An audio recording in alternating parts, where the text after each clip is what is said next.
Let's go live.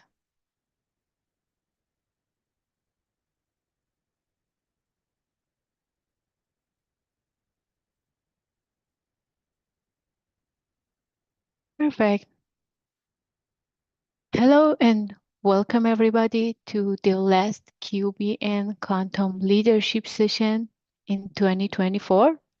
I am Zainab, the Quantum Technology Manager at QBN and the moderator of this session.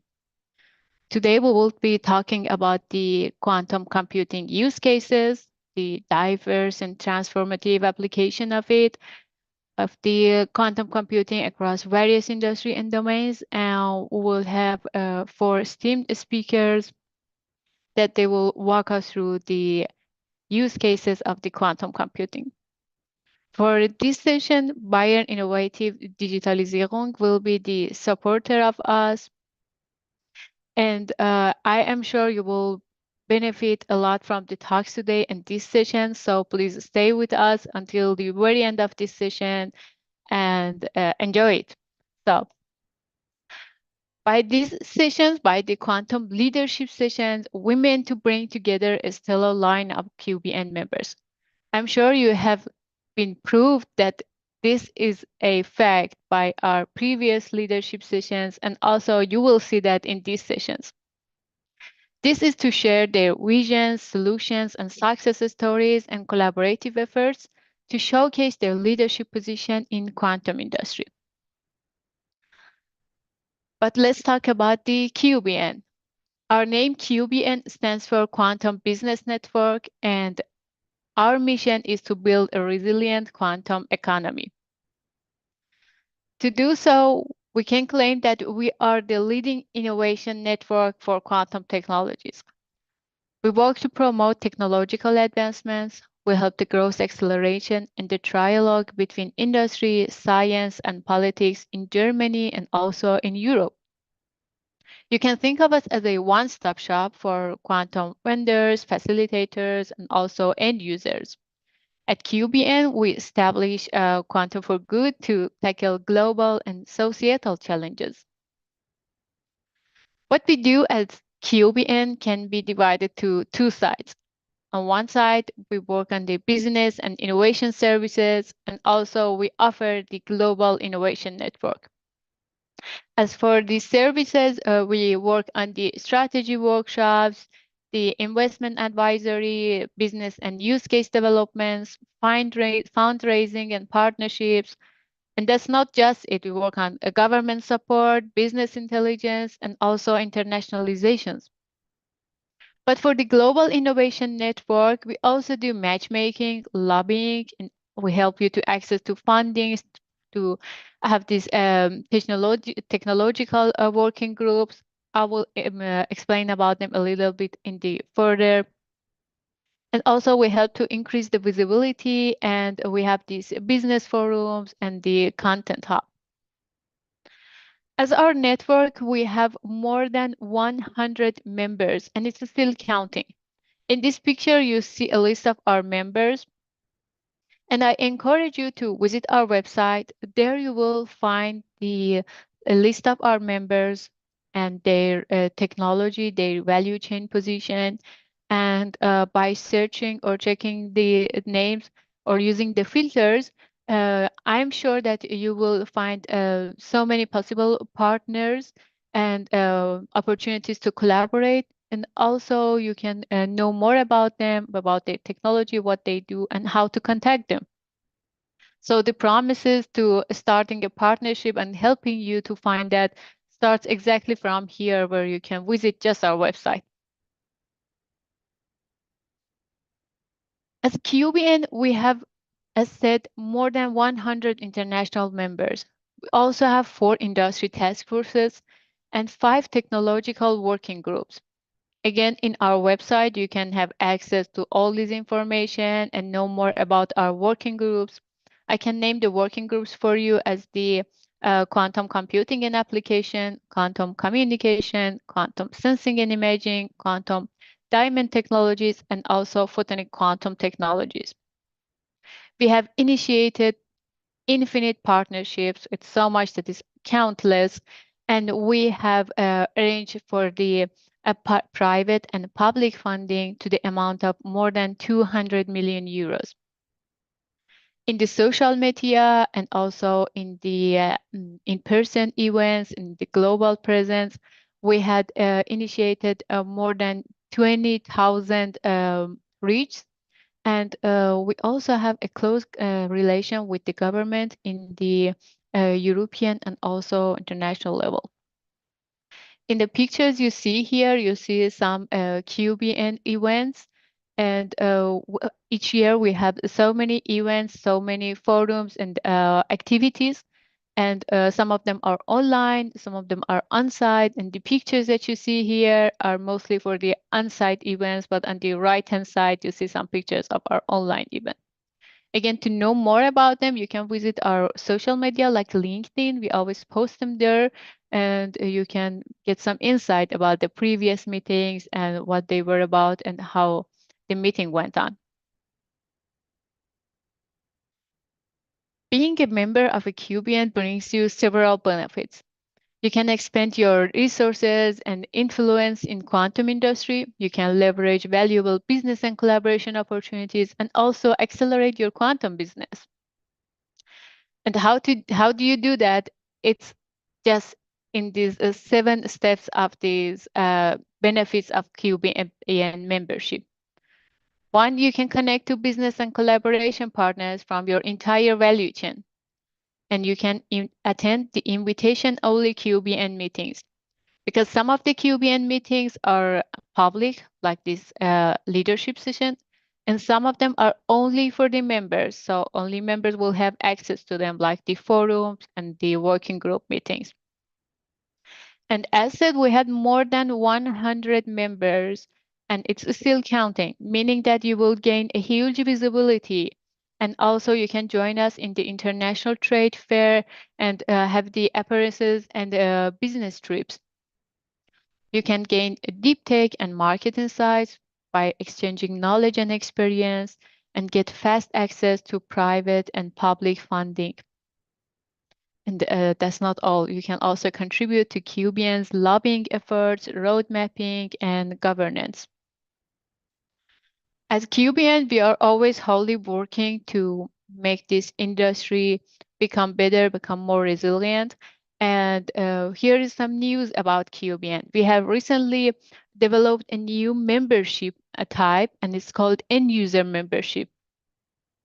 And it's to learn about to trade and business potential of quantum technologies and develop your quantum strategy.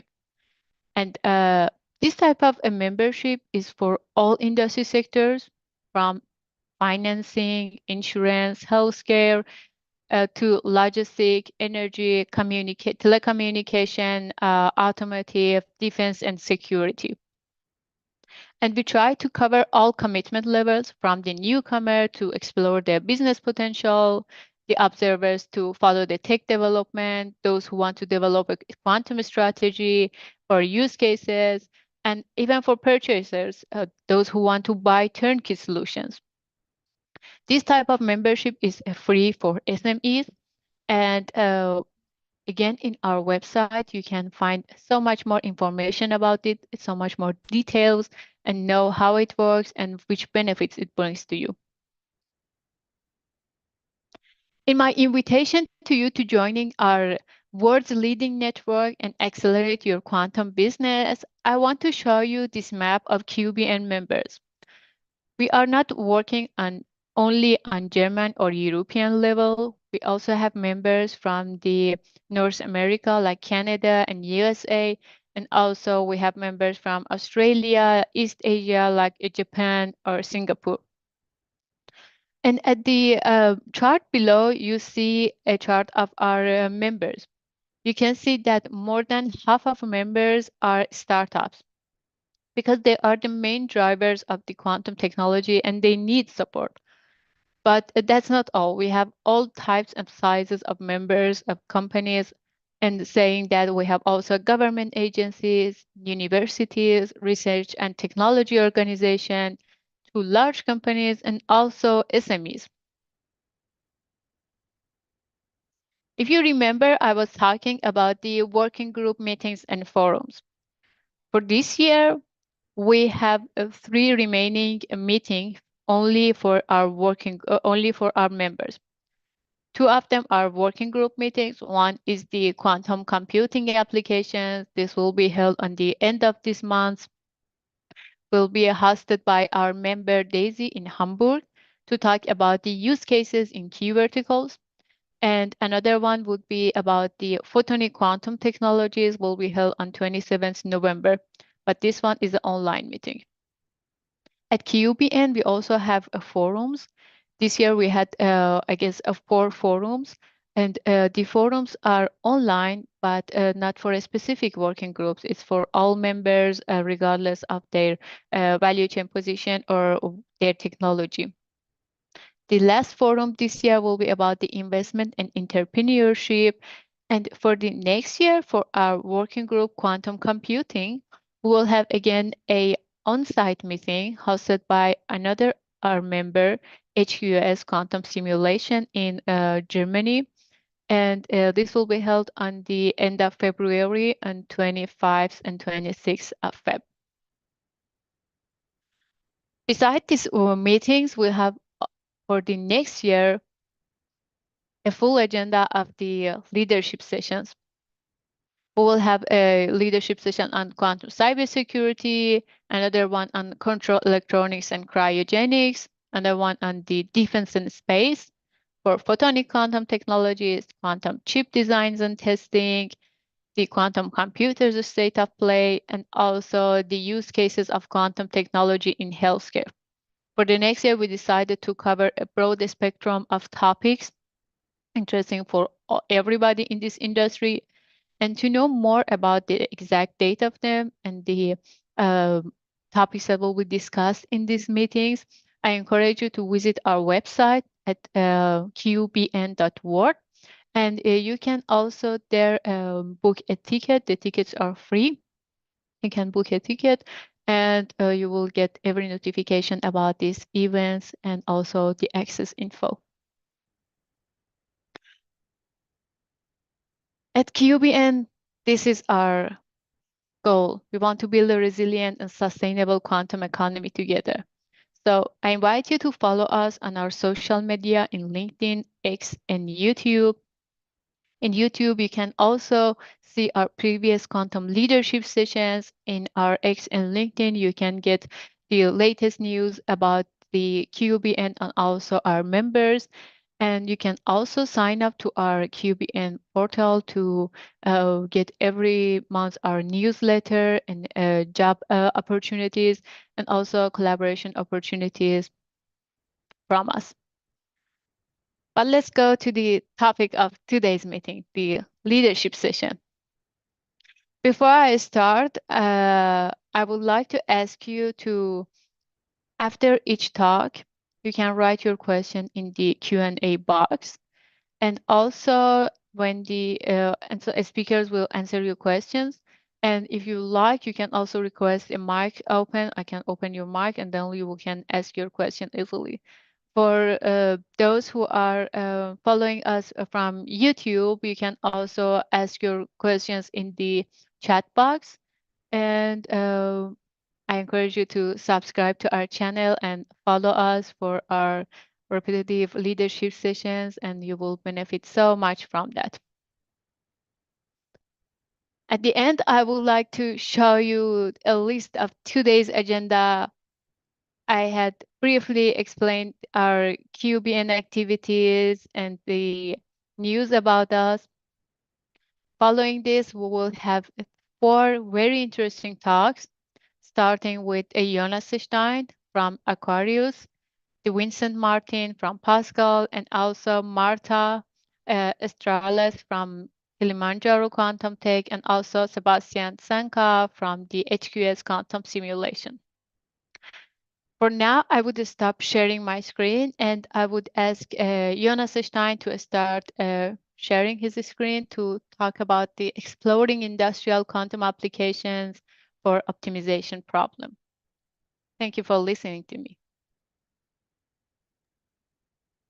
Okay, can you hear me well? Yes, we can. Wonderful. Then I'll get started directly. So Perfect. my name is Jonas Stein. I'm a senior quantum algorithm engineer at Aquarius. We are basically a spin-off of LMU Munich, where we are from the group of Claudia Linhoff-Popin at the QRA lab, which was founded in 2016. And is ranked in like among the top 12 QC universities worldwide, and they're collaborating with more than 20 DEX companies. And this is just a small glimpse into the people working here. We have a growing team of 30 plus quantum computing experts and software developers, and this is basically the scientific advisory board and our CEO, Michael Lachner. um, okay. Our main focus is basically looking at quantum applications and getting them production ready for industry. So we are really on the top stack basically of quantum computing, and our focus is beyond simulation and artificial intelligence, what we also do, but we really focus on optimization problems. For that, like our main product is a cloud platform that solves real world and large scale optimization problems using quantum technologies.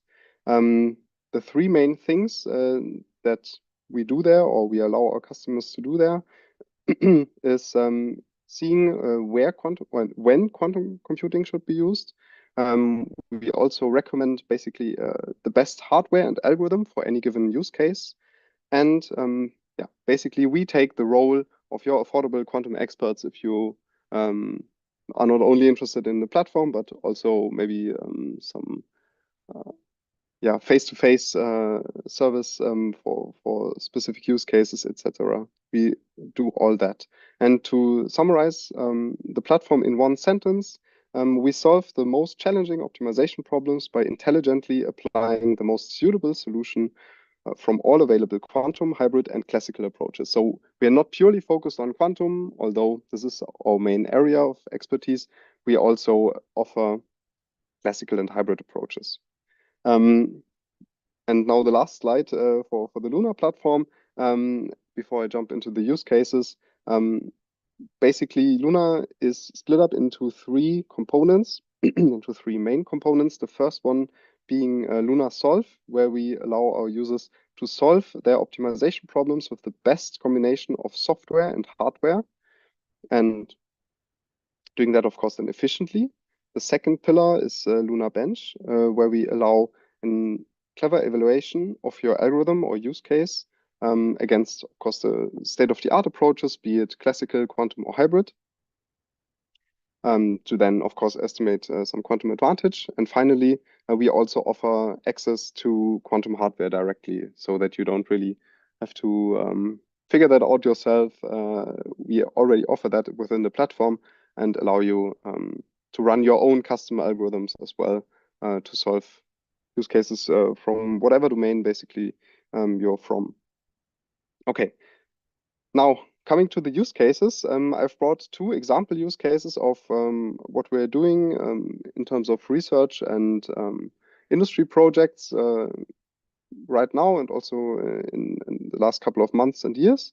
One being, and with which I'll start, is the discount scheduling problem that we are investigating together with E.ON in terms of like a subcontract from a BMW K funded project called QGrid. The main goal there is to tackle somehow the energy system transformation and all the challenges that come with such modern power grids. So one is already displayed here on the side, being decarbonization. Of course, that's our big goal in energy systems, but also like with decarbonization, with renewable energy, we have a lot of decentralization in our power grids. And also everything becomes more digital. So instead of like two coal mines and nuclear power plants, or everything is getting much more diverse and moving to digitalized solutions. The problems thus become more complex and dynamic because it's not so predictable, for example, when the wind will blow or when the sun will shine exactly and how much. And yeah, overall, everything just becomes a lot more diverse.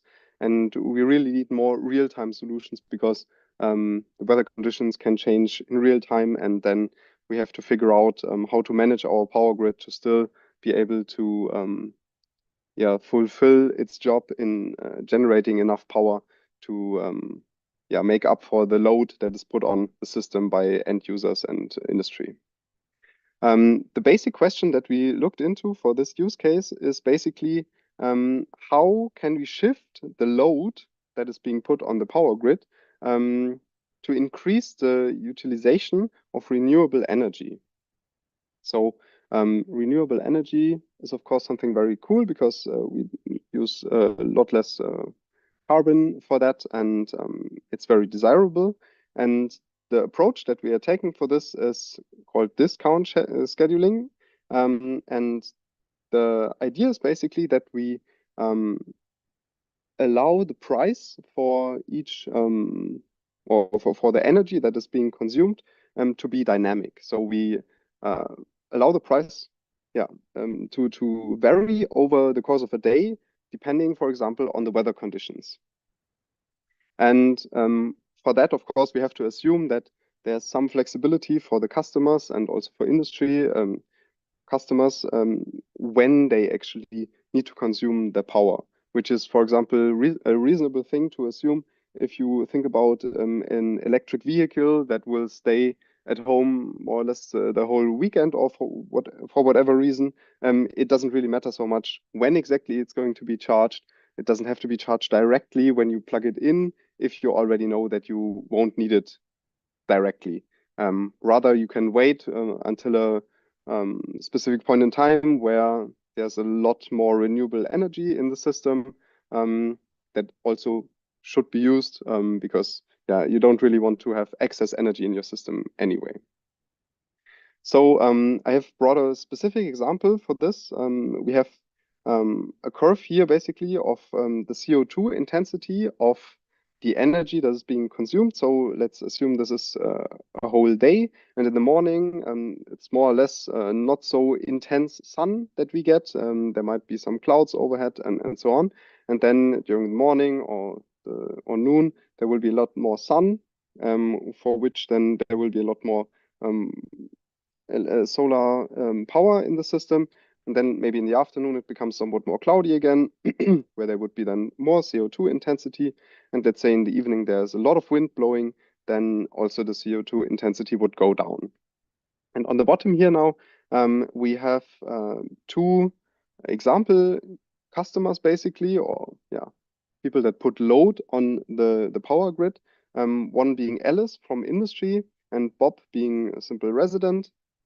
And as you can see, their power demands here vary over the course of the day, where in industry, basically the most of the power that needs to be consumed is actually by default consumed in the morning, and then it's going to be less, as opposed to an ordinary resident who just needs a little bit of power and then most of the power when they are back home after work.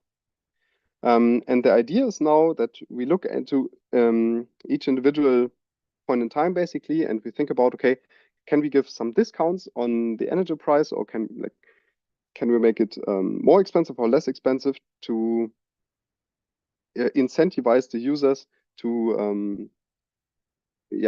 put load on the system at the right point in time, such that the CO2 intensity is minimized overall. So for this example here in the beginning, there would be a lot of CO2 in the system, such that we would say, okay, we make the power a little bit more expensive to incentivize that not so much is being used, which would lead to a little bit less power consumption by Alice and Bob here in gray. And we do that for each step here where the CO2 levels are very small. We give a discount on the price, and then maybe more power is being consumed at that point in time. Note, however, that like the discount that we give can also be like specific for how much power will be used, and we also probably would like to have not so many fluctuations over the overall price over the day, because then it becomes like very difficult to keep track of that, and it becomes a little bit of a gambling game of when you actually want to consume your power. So this is very personalized, if you want to say so. Yeah, and if we go that basically to the end, we can see that the power consumption will be increased at points where there's just a very low CO2 intensity in this ideal example, which is basically what we want, just by incentivizing to do so based on costs. Now, of course, we come to the optimization part, where we're looking into this problem with like a binary optimizer being, for example, the QAOA, or in this case, we are using the D-Wave Systems Advantage Quantum Annealer. And basically, we need a specific encoding for this optimization problem, which will be just using 3 binary variables for saying like there will be a discount based on categories. So we can have a lot of discount, or we can have a lot of increase in the amount of money that you have to pay to get any kind of power, or there can be a lot of a discount basically. And by cleverly choosing basically those assignments of those 3 binary variables, we can have like a linear function that gives us the increase, like the increase or decrease in power costs basically. Yeah, this is a very simple formula, so we can easily use that in like a broader context where we have like a cost function and constraints, for example, and some more or less arbitrary but somewhat also important constraints for that would be that the consumption of each customer will be fixed over the whole period, more or less. So the amount of power that they will consume won't change. It's just the points in time that will change. So as you can see here in this plot on the right, we have over the time, the load that is being put on the system by a specific user changes, and we allow it basically to, yeah, it should stay the same, but also in the next constraint, we have like a limited deviation from the predicted load. So they shouldn't change their behavior too much. So we have like this confidence interval, if you want to say so, the shaded region here, where we say, okay, probably this is how much more or how much less power will be consumed, which is basically also some form of regularization, where we say, okay, we don't want too many different discount changes so that it just doesn't fluctuate too much over the day. And we also really only want to apply discounts when they have a big impact, to keep things simple for the customer in the end, to make it not too complicated. Unfortunately, what we can see is if we do formulate our problem that way, and do the math and everything, formulate the cost function, include the constraints, then we see that for current hardware, being the D-Wave Advantage with 5,000 qubits, we could only implement roughly about 180 logical binary variables. So the problem size isn't really all that big, and it wouldn't be like applicable to real world systems, more or less. And then, yeah, realistic problem sizes just require hundreds of to thousands of customers. So this is really out of scope. And our solution for that is then to basically pre-compute the optimal power consumption pattern so that it's no longer a variable, to consider grid stability. And then also to decompose the remaining tasks of assigning discount such that global consumption is reproduced while filling pre-customer constraints. Overall, this leads us to specific results here. For a classical approach, basically, we have on the y-axis here the relative error. So lower is, of course, better, where we have like a deviation from the optimal solution. And on the x-axis here, we have the problem size with the number of customers.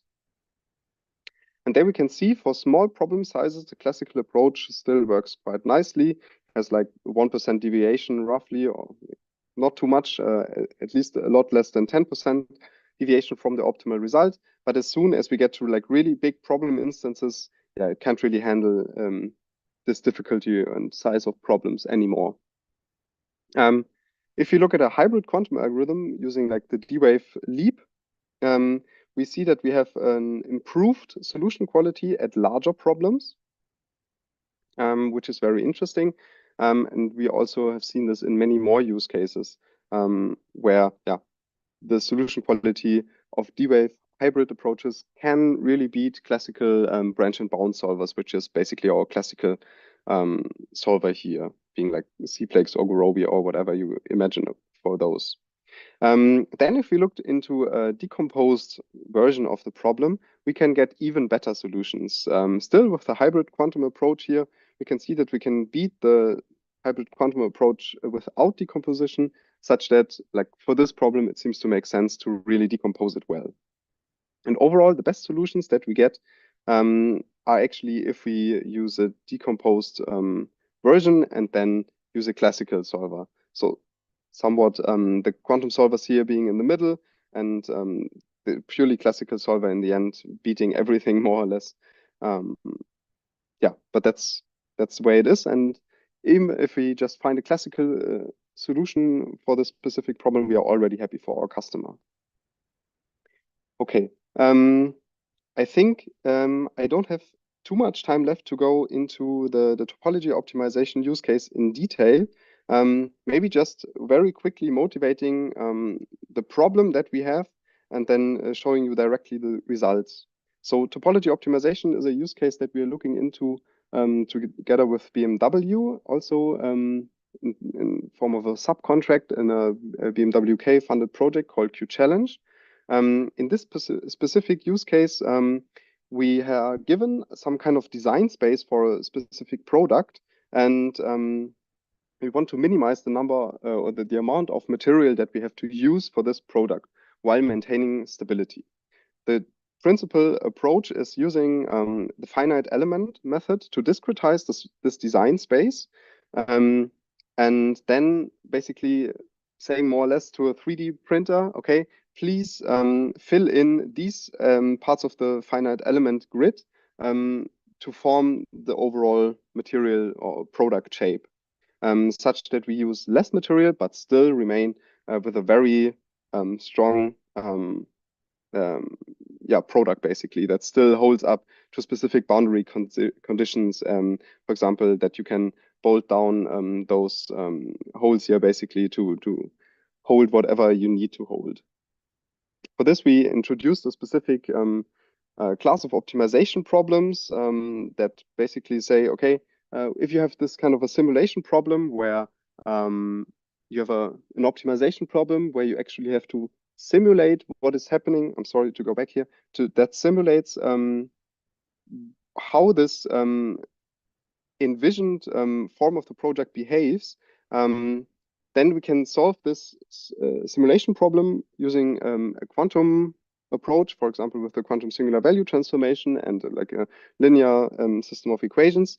But overall, still it's an optimization problem. And the cool thing about this kind of problem is that basically this simulation problem can somewhat well be solved on a quantum computer, and that the output that we need from that being just how stable it is basically, or how compliant it is, to use the right term there. We see that it just holds up very nicely, and that the quantum algorithm can actually bring some advantage there. In principle, it's a QAOA setup where we have a QSVT basically to do some simulation. I'll spare you the details for that. And overall, there are a lot of things to be considered there for like actually getting some kind of quantum advantage. And I'll directly skip here to the result, which would be that in principle, it's possible for these kinds of problems to have an exponential quantum speed up for sparse and well-conditioned systems of equations, basically, that we are solving there within this optimization problem framework. But for this specific case, with this specific problem, basically, in some kind of form like this, a very stark simplification, there's actually not a big speed up. When we look at the quantum runtime, it's basically n log n versus the classical n squared runtime, which is just a quadratic speed up in practice, but still we are able to prove that, and there's a possibility, I'm sorry, that we get an even larger speed up if we use a little bit better formulation of the actual simulation problem that we are trying to solve. Yeah, and with that, I'm already at the end of my talk, and in principle, happy for questions. On the left, you can see the homepage of Aquarius. Then on the middle, we have the paper for the discount scheduling problem. On the right, we have the preprint for the topology optimization problem. Thanks so much. Perfect. Thank you so much, Jonas. It was very interesting talk and very insightful. We really enjoyed that. And regarding the optimization problems, can it show to be similar to a well-known standard problem? And I want to know, is there research available that shows which types of standard optimization problems can be solved quicker with a quantum or hybrid quantum solver? I think like for these kinds of problems, they more or less boil. So for the first one, for the discount scheduling, it boils more or less down to a normal scheduling problem, more or less. And we know, like for example, job shop scheduling problems can be NP hard. For topology optimization problems, it really depends on the specific problem, and we don't necessarily know whether or not that problem is NP hard, because it's not as easy like as a max cut problem, let's say. I see, perfect. Thank you so much. And if there is any question, our participants can write it in the Q&A box or write it in the comment section in YouTube. For now, I would like to ask another question. And it is, might you please shed a bit more detail on the architecture of the topology optimization of these quantum citruses? Because you skipped this slide, and I guess it will be interesting to how does the resources scale with the problem size.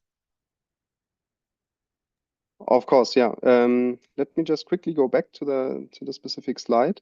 So the overall setup is basically that we have a QAOA kind of yeah, setup where we have a state preparation and then we have our cost unitary and our mixer unitary. And the basic thing is like in this cost unitary, we have to solve this kind of simulation problem in order to compute the actual cost that we have for the specific, like the compliance in the end, like how much the material here bends, for example, if I put some load on that. So I have to actually solve a simulation problem there, which is in our case in the form of a linear system of equations already naturally. So this is basically a linear system solver where then in the end we extract some, we call it summary statistic information. It's basically just like a measurement operation on the result of the linear system solver. So yeah, if you could usually just measure that within a normal circuit with a specific measurement operator. Here we emulate that. In the end, it's using the quantum amplitude estimation together with a Hadamard test. And then we get basically the result of the simulation out. Then we use these phase gates here to put this result of the simulation into the amplitudes basically as we need it for the cost unitary. And then in the end, we uncompute the simulation part to yeah, make free again those ancillary qubits that we have there. And, and then basically normal QAOA routine continues where we just do mixer and cost unitary alternatingly. And the overall cost computation in the end here is just added so that we have an information about the actual costs that come out of this QAOA, because this part would also be difficult to compute classically. So we also do it on the quantum computer because, yeah, as if you have to compute the simulation classically, then already you will lose any speed up that can be gained from everything that you have done before. So that wouldn't allow you to train parameters, for example, for the QAA. Perfect. And regarding the energy use case, how suitable is it for a dynamic power grid, and what is the maximum grid size it can handle? Also, how quickly can calculation be performed? So I think I don't know the exact numbers for how large the power grid can be. And it also depends, of course, on the number of customers that you're looking at, because for this problem we are really having like individual tariffs for each individual type of customer, basically. So this is like one factor that you have to put into consideration. And then for each specific time step, you also need this kind of encoding where you need at least 3 qubits. So let's say we have 10 users and those 5 categories, that would already be for a single time step 30 logical qubits that you need. So let's say we have our 4 time steps that we have over the day in this specific example. That would already be 120 variables for just a single day. And yeah, those users, basically. But it doesn't necessarily scale with the size of the power grid. It really just scales with the number of customers and the amount of time steps that you use. And of course, this constant here with the amount of classes that you have for encoding your discount. I see, very good. And for this topology optimization use case, how do you ensure the solution is practical and not overly exotic? I mean, whether they calculated classically or with quantum methods? So in the end, basically, we can prove more or less that the quantum solver that we are using is doing more or less the same as the classical solver. So in this case, we are for the simulation part, we are using the quantum singular value transformation, and for that we basically just need rough information about the problem that we are solving at hand. For example, the sparsity of the linear system of equations that we have, and also some informations about the condition number. Usually in practice, those things can be computed somewhat efficiently, and so that we don't really have any problems with that. And then in the end, you can really prove up to specific error bounds that your quantum solver computes exactly the same as a classical solver would. And as the math here isn't too complicated, this also matters for like real world use cases. Very good. And yeah, that was it. So thank you so much. I would like to again thank you, Jonas, Yeah, thank you too. from the Aquarius. And I would like to ask our next speaker, Vincent Martin. He is the technical sales manager at Pascal. And today he will be talking about what are the near-term application of quantum computing with neutral atoms. So Vincent, the stage is yours and you can start sharing your screen. Hello, everyone. Can everybody hear me and see my screen? Yes, we can. Excellent. So welcome, everyone. Today I'm going to present you what are the near-term applications of quantum computing with neutral atoms. So first, a small presentation of Pascal, my company. We are a hardware provider. Basically, we want to build quantum computers, to sell quantum computers, or to sell ours on the cloud. We were founded in 2019 in France, and in 2021 we raised around 25 million euros in Series A's.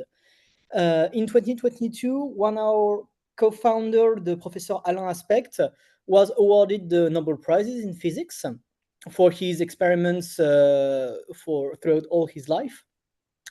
And recently we had some quite important successes. Notably in 2023, we raised $100 million in Series B, with the notable stuff that everybody who went into the Series A went back to the Series B, showing a great confidence in our ability to go to market. In 2024, in 2024, we managed several things. First, in our quantum processor, we managed to get for the first time 1,000 atoms in one time. We partnered with IBM to do a collaboration, and we delivered our first quantum computer to GENC and CEA, which are French institute of research.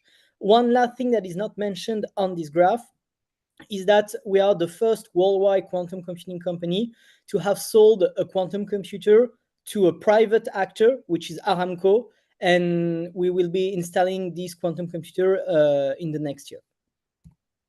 So a very slight and high-level description of how our quantum computers work. Basically, all the calculation happen here in the vacuum chamber, where we trap some rubidium atoms thanks to optical tweezers, which are lasers.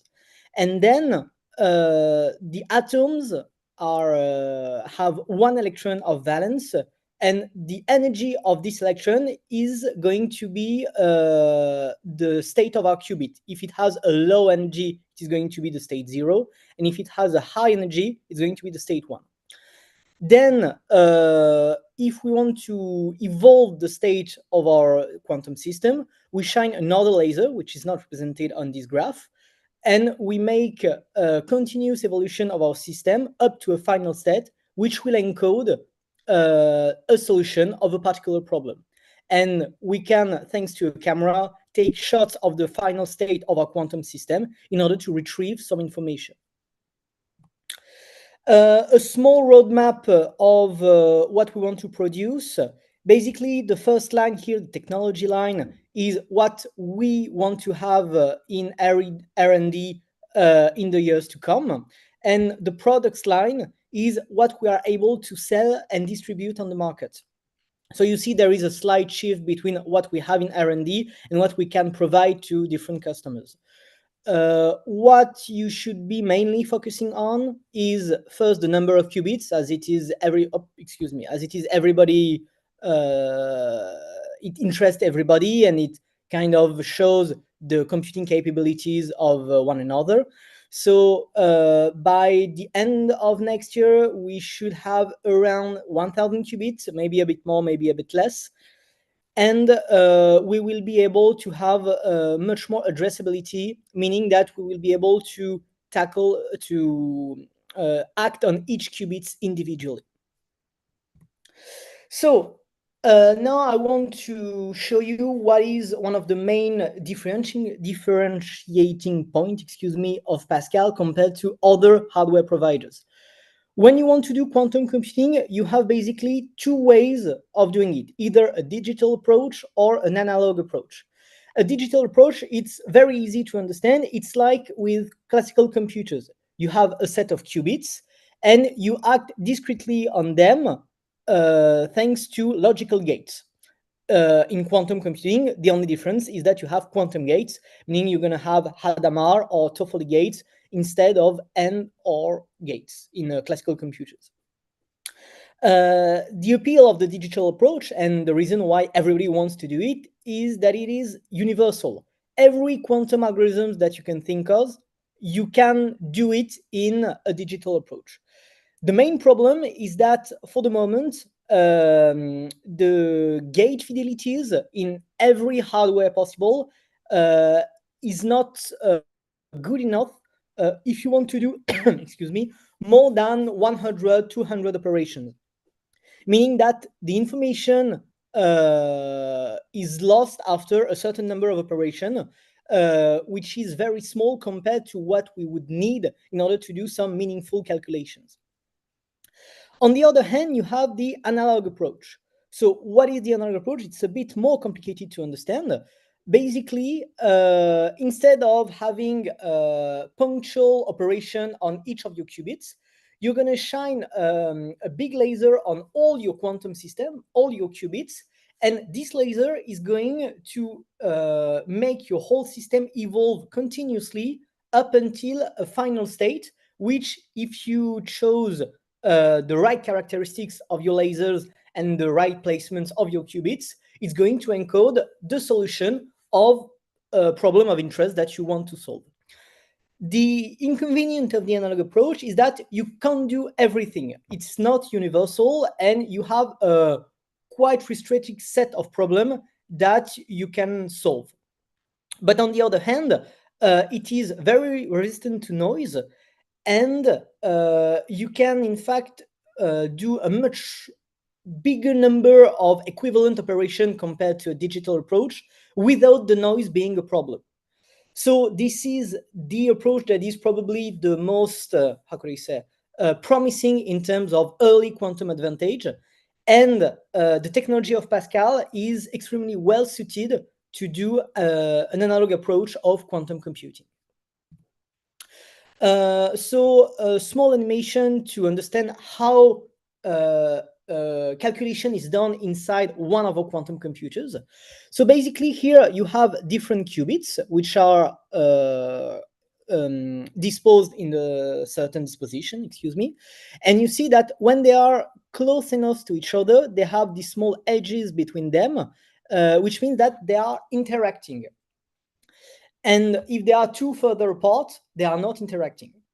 What is happening is that when we shine a laser, represented by this purple line and this gray line, is that you make the system evolve, which you can see here. And the whole system is going to evolve according to certain characteristic of which qubits are in interaction with each other, and how strong or what are the pulses that you design for your lasers. And when you have done the right configuration for your qubits and the right characteristic for your laser, the final state that you can see here is going to encode the solution of a specific problem. Pascal has two pillars of strategy that it wants to build upon. Basically, the first is to enable AI thanks to quantum computing. One of the primary bottleneck in AI nowadays is going to be the lack of computing power, because we have more and more data available. The problem is that we begin to lack the computational power to crunch all these data. And Pascal is developing several quantum machine learning use cases, which some of them I will present you in a few minutes, in order to tackle this problem of computing power for enabling AI, basically. The other big pillar I want to stress on is the green transition. Basically, maybe you've heard recently some headlines concerning Google when they want to put small nuclear plants close to some of their HPC centers. The problem is that supercomputers are already demanding a lot of energy power, and it's going only to increase with the years.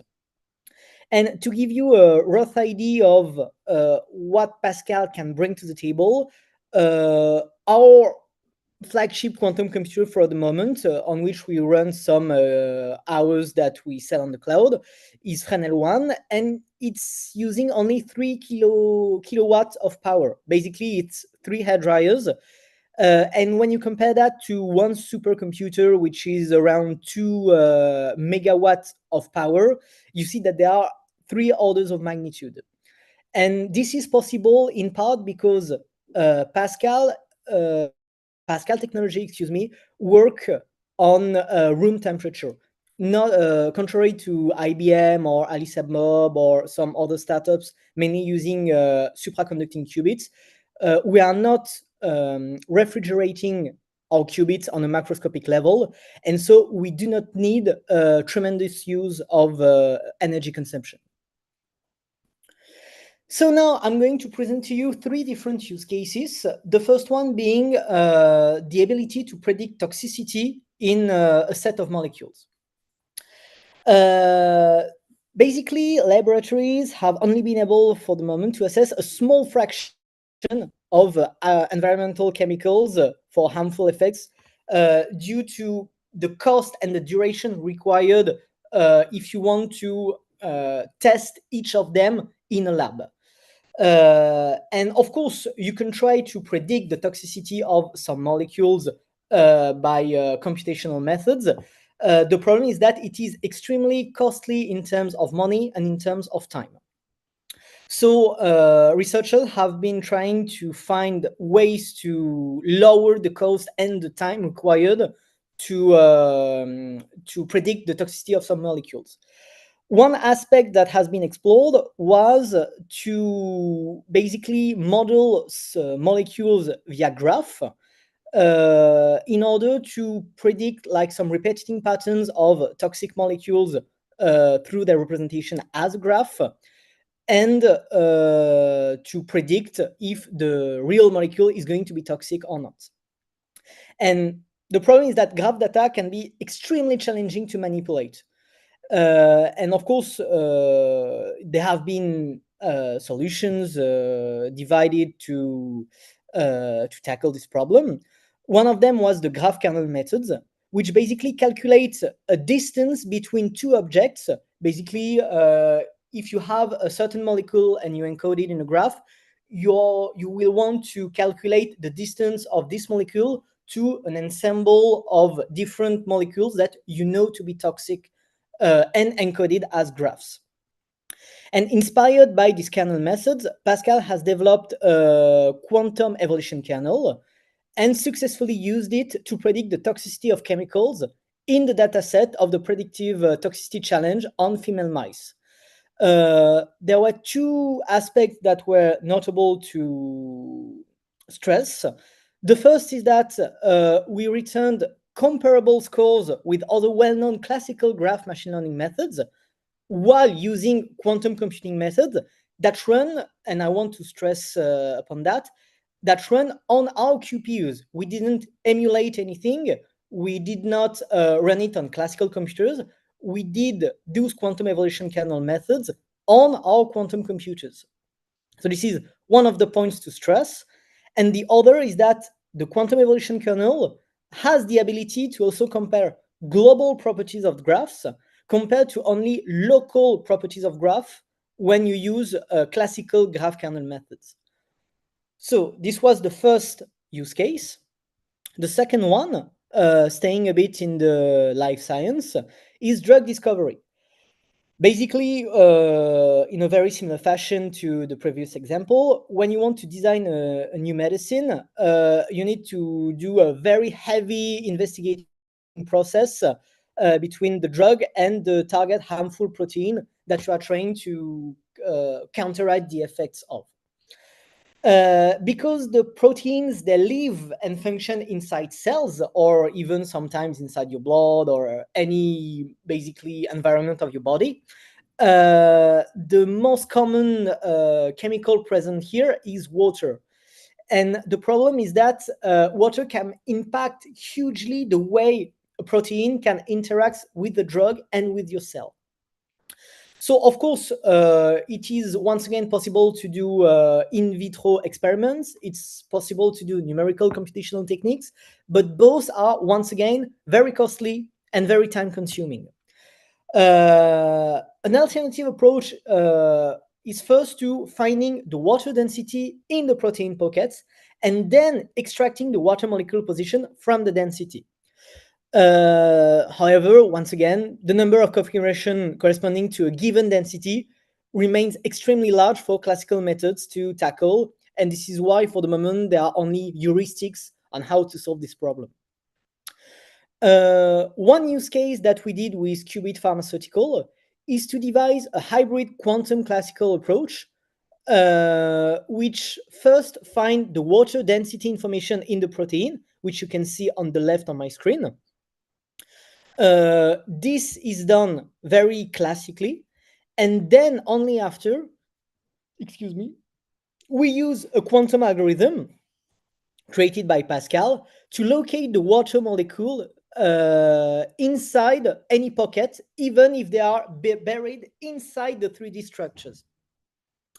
The first experimental results are in agreement with the theoretical predictions emulation. So, for example, you can see here that this is the experiments that was done in vitro, and here is what our simulation gives after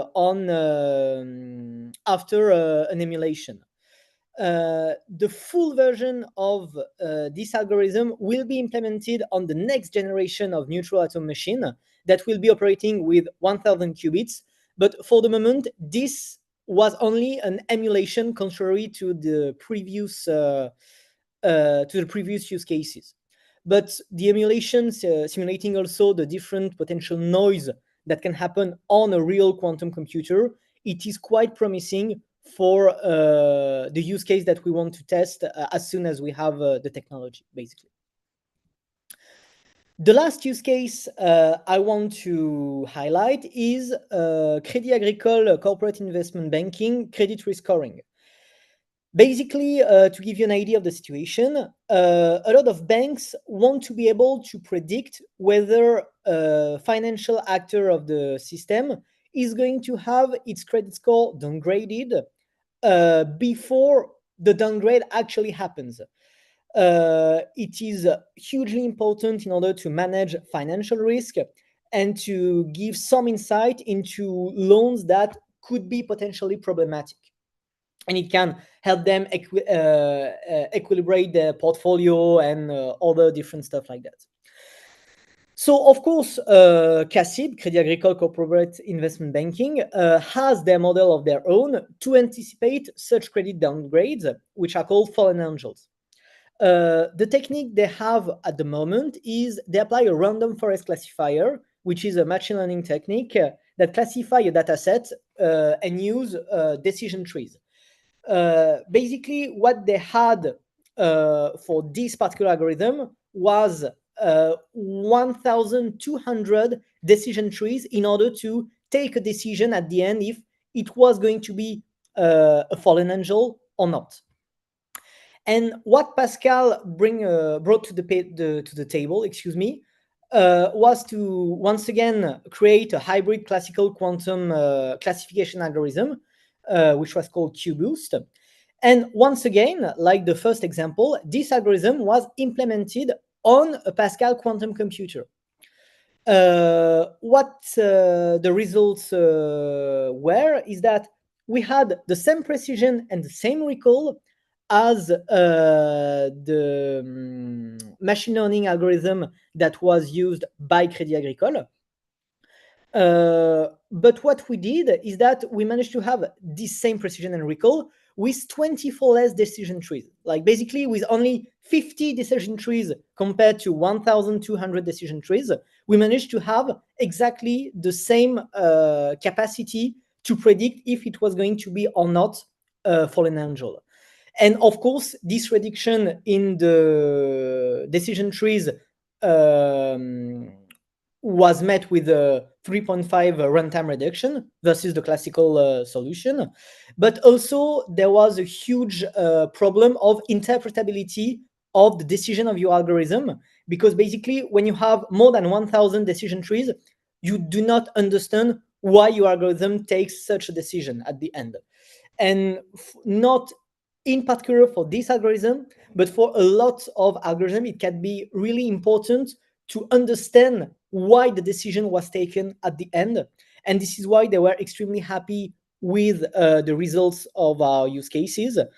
And we are on and they decided to go on with another project with us at the end of this use case.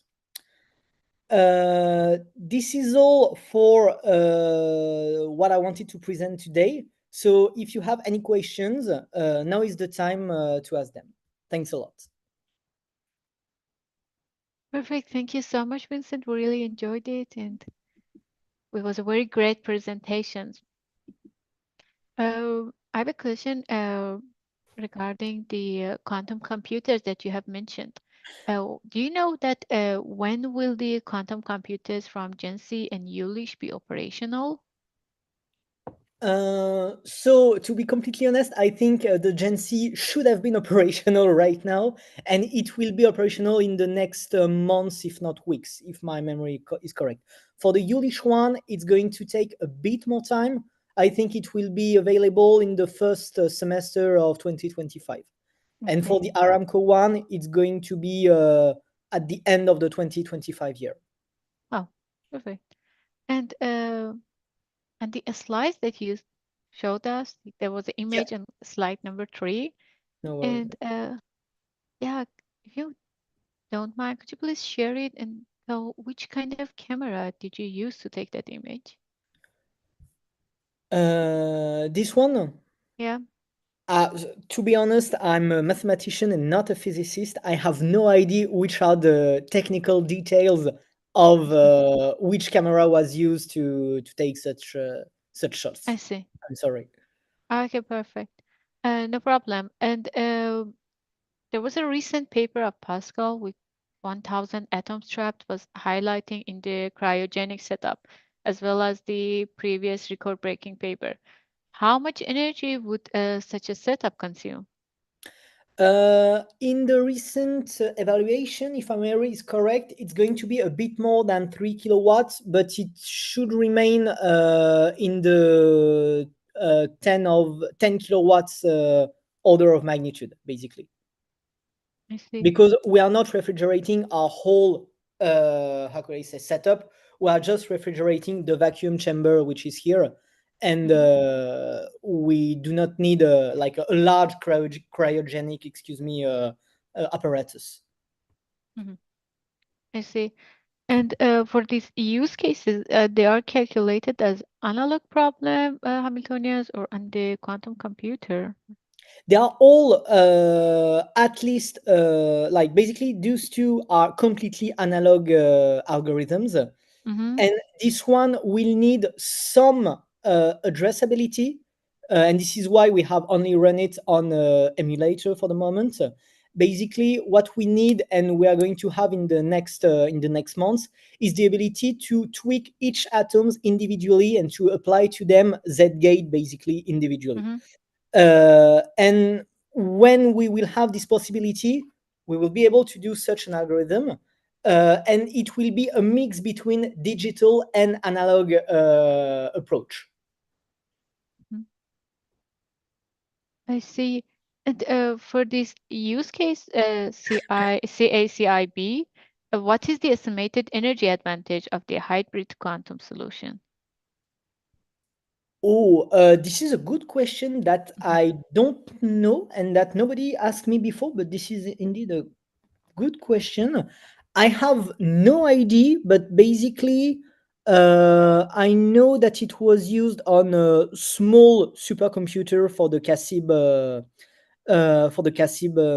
machine learning method. So maybe there was between 10 and 100 orders of magnitude of difference, but I don't know more precisely. It is indeed good question that I don't have the exact answer of. I see. If you would, you can answer this question later on, and we will add it in our website in this event page. Okay, great. And again, for this hybrid algorithm for CACIB, what was the part done on the classical computer and what part was done on the Pascal?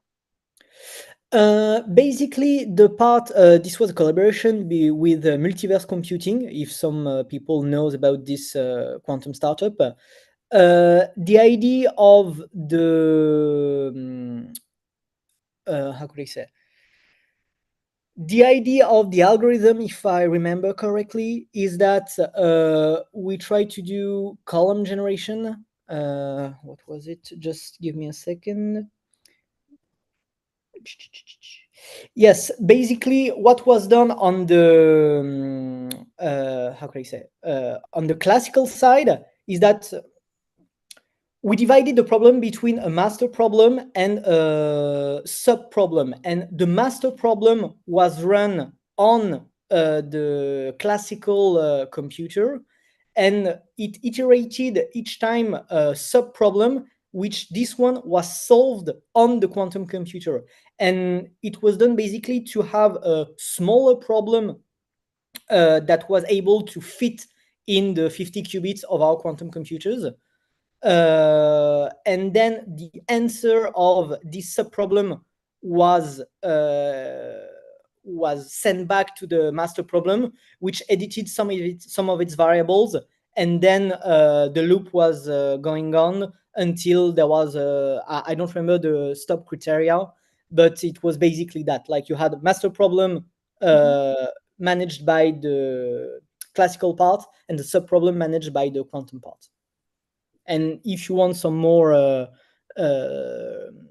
uh, what did I want to say, if you want the full paper, it is written here. Perfect. So if you don't mind, we would really appreciate it if you can share us this presentation PDF No file, and worries. then we will upload it again in the web page event so everyone can have access to it and also visit this paper. I will And send it. Yes. for this Hamiltonian, what is the mathematical structure you use? Do you mind showing us that? So I can try to show you indeed. Basically, which one is it? We have a certain how can I say it? Basically, our neutral atom quantum computers can generate a particular set of Hamiltonians, which is set up by. Excuse me, I'm gonna van der Waals. Where is it?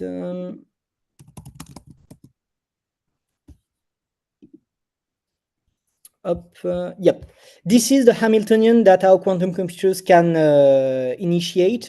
So here is the term set up by the interaction between neighboring atoms. And this is the terms set up by the characteristic of the laser. Here is the Rabi pulsation of the laser, and here is the detuning of the laser.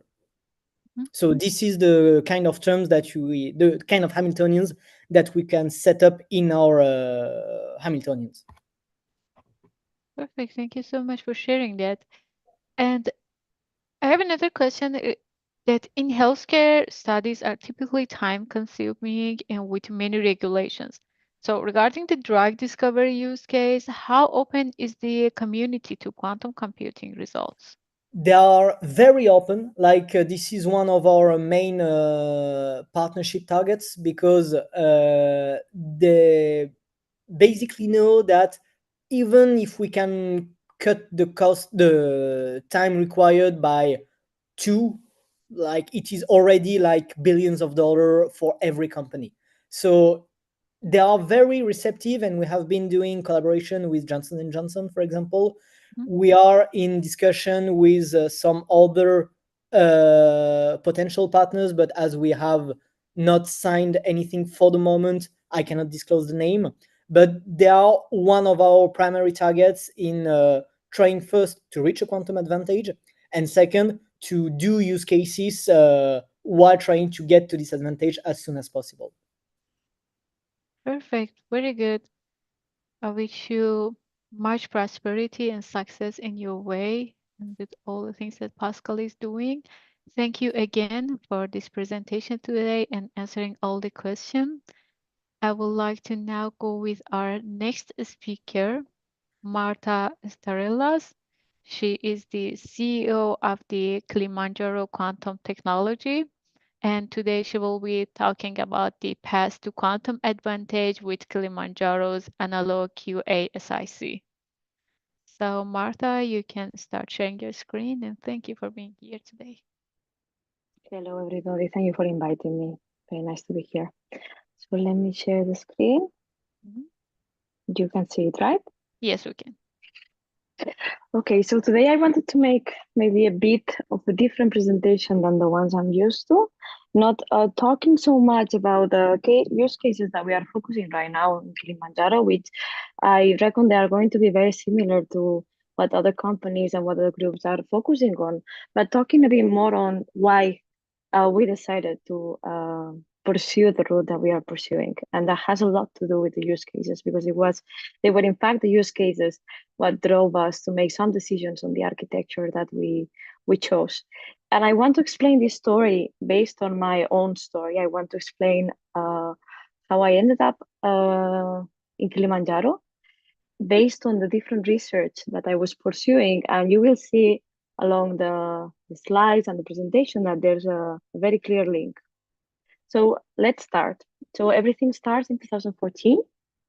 I was working as a researcher in computational chemistry. So what we did in my group was to study the viability of certain molecules to inhibit some reactions that are associated to some harmful reactions from certain diseases. And in my case, we were focusing on Alzheimer, Parkinson, and certain types of cancer. And what we do with this is the first step before developing a new drug for these diseases. And what you do here in computational chemistry when you work on drug design is to study the viability of the reaction by studying the differences in energies from the starting point, the transition state, which is the middle state, and the product. And if the reaction shows to be energetically viable, there are good chances that these on experimental trials will work. So this is the first step to try to minimize the choices that you bring to the lab. And this has a very, very important implications in the entire humanity, how we are more efficient and faster the design of new drugs, not only new drugs, but new materials, new fuels, and so on. And everything goes all the way down to describing a molecule. And a molecule is described by quantum mechanics. So you have a mathematical description that uses the logic of quantum mechanics to correctly, accurately predict those energies and the geometries and other observables and other qualities of those systems. And the issue that we had back then in the group, and the issue that is still remaining, is that those systems are not scaling very well. So as you know, and if you are here, you all know about quantum computing, or at least you have some interest.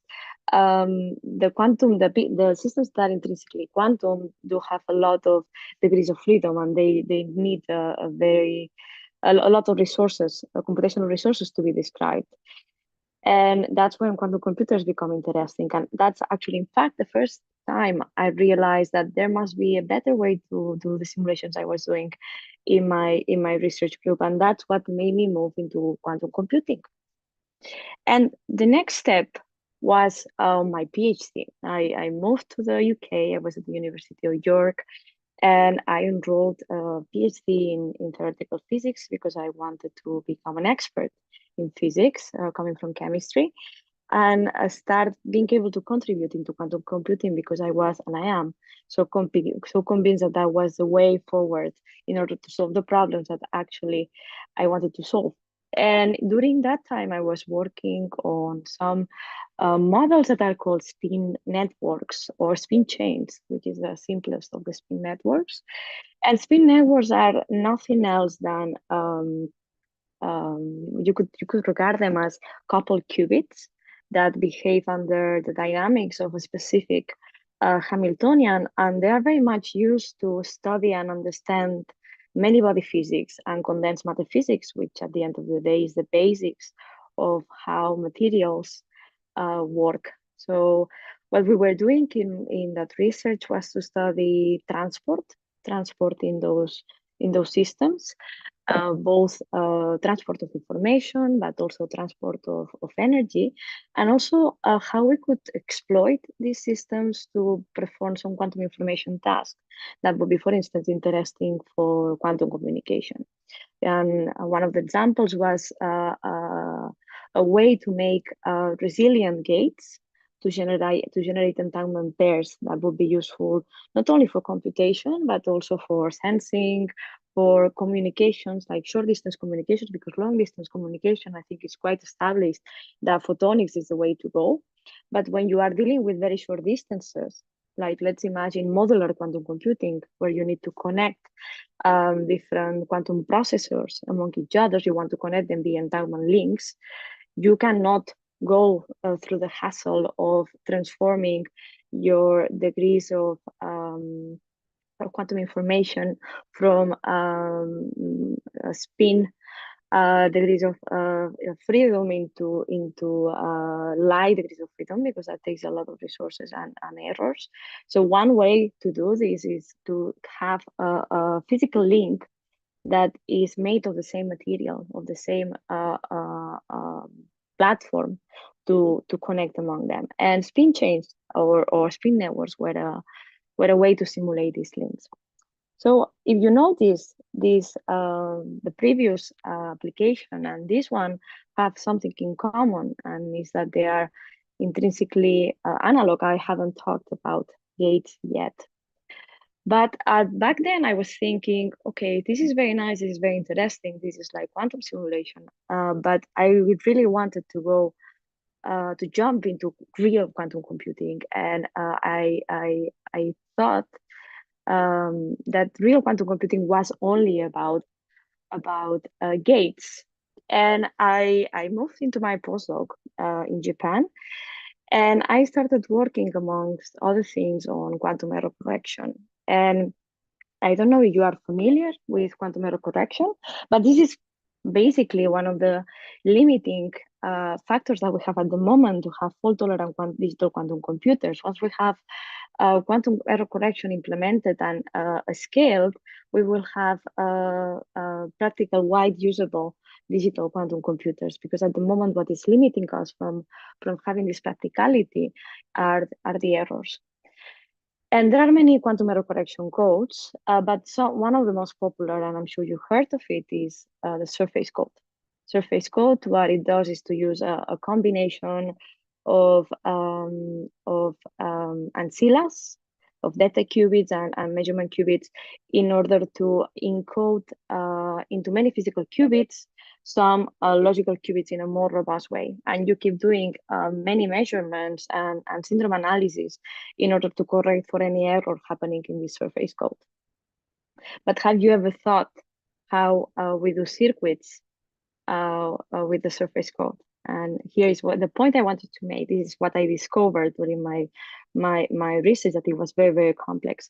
So usually the surface code are a lattice where you encode a logical, like a lattice like the one that you have here, where you encode a logical unit of quantum information into all these physical qubits that you can see represented as dots, and those are the data qubits, and those are the measurement qubits to get the syndrome where an error occurs. And all these block encodes a qubit. That I'm simplifying here. You need many more qubits to encode a logical qubit, depending on the tolerance that you want to have. So tolerance is also something you need to choose for. But if you want to have more than one qubit, and start manipulating the information and making the qubits interact among them, you have two ways. Either you do something that's called braiding, or you do something that's called lattice surgery. They are basically equivalent, so in terms of resources, so they are very similar. We focused on braiding, and braiding consists on the fact that we open holes. This means when I mean open a hole in the lattice, it means that I stop measuring, I stop interacting with those qubits, so they are idle. And those holes, by opening those holes, you are creating extra logical qubits in the lattice. So you really need to have a very large lattice. So here I make a simplification. I don't know if you see my mouse. Can you see my mouse? Yes, we can. Okay, so here I have a simplification of a very large lattice where I have 3 qubits. So each pair of holes form a qubit. You don't need to understand. Surface code is very, very complex. I just want to make the point that this is complex. And once we have the qubits, you need to start making them interact. As you know, we have the single qubit operations, which are quite relatively simple with the surface code. But what is not so simple are the 2 qubit gates. And you need 2 qubit gates in order to have a universal set of gates to have universal quantum computation. And the way to do it is by moving these defects, these holes that we punch into the lattice, into the surface, into the surface called lattice, and start moving them around the other qubits to make them interact. So this is braiding. So if I want this qubit, this pair of qubits, the black ones, to interact with the white ones, I need to make them go through in between them. So this is braiding. And you have to do all these operations in a planar chip, and while you are interacting with literally all the qubits that you have in place. So not easy. So here you have a simulation, like a representation of how the CNOT very simple CNOT looks like. And here, what I represent as tubes are in fact the punches, the defects that are the logical qubits on the surface code. Okay, so that's only a CNOT. But then when you have more complex circuits that actually are not that complex, you can see there are not so many CNOTs here, this becomes tedious, very, very tedious. So you really have a lot of operations that need to happen. You need to have an exquisite control of your systems, and you need many physical qubits. You still need many physical qubits to ensure that along all this process, you have the errors under control. So this was my realization that maybe we should find other ways to do practical quantum computation with what we have. I'm sure quantum error correction will come, maybe with surface code or with an alternative, but this will take some time. So that's why I went back to simulation. I went back to simulation. I was like, yeah, let's go analog.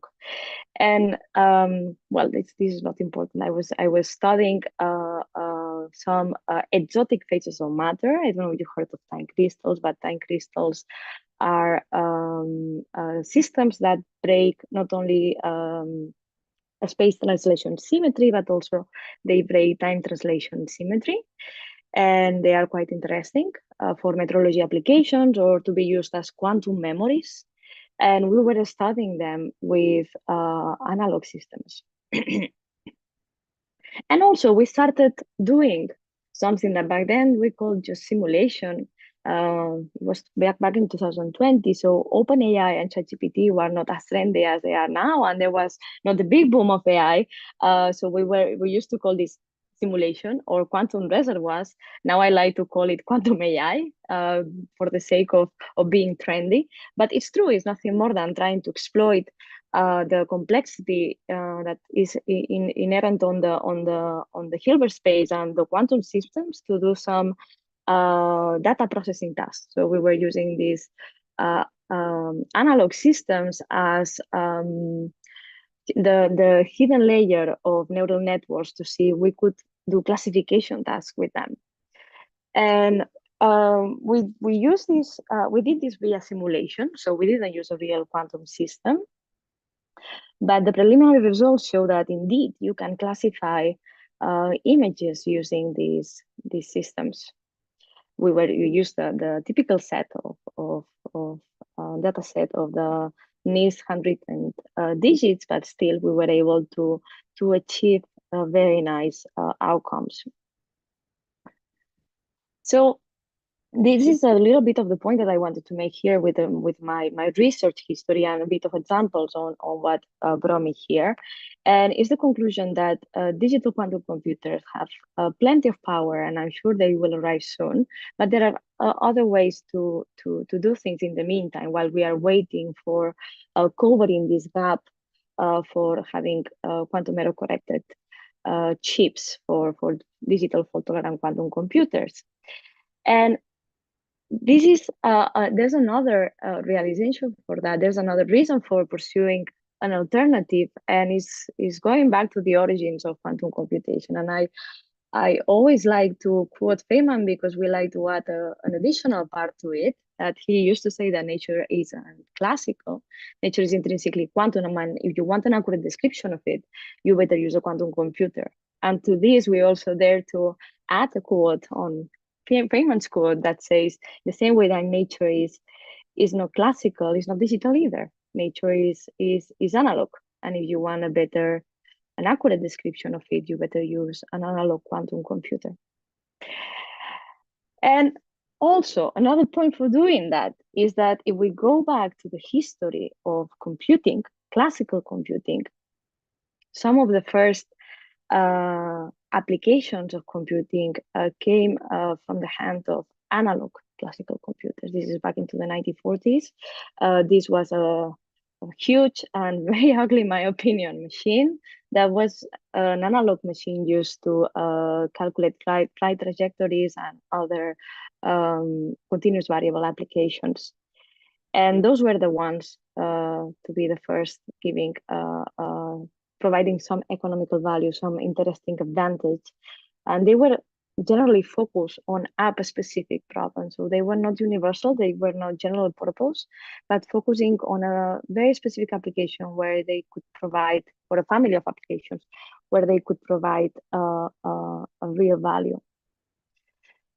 And because history tends to repeat itself, also with the technology, and because all the realizations me and my colleagues had during our research times, we decided to follow a different path. And we founded Kilimanjaro Quantum Tech. We are a full stack quantum computing company based in Barcelona. We were founded in 2019, so we've been there for a while. And we've been focusing on using the analog model of quantum computation with coherent superconducting flux qubit, also to build app-specific devices. So we are trying to replicate a little bit what we observed that happened at the beginning of the history of computation technology.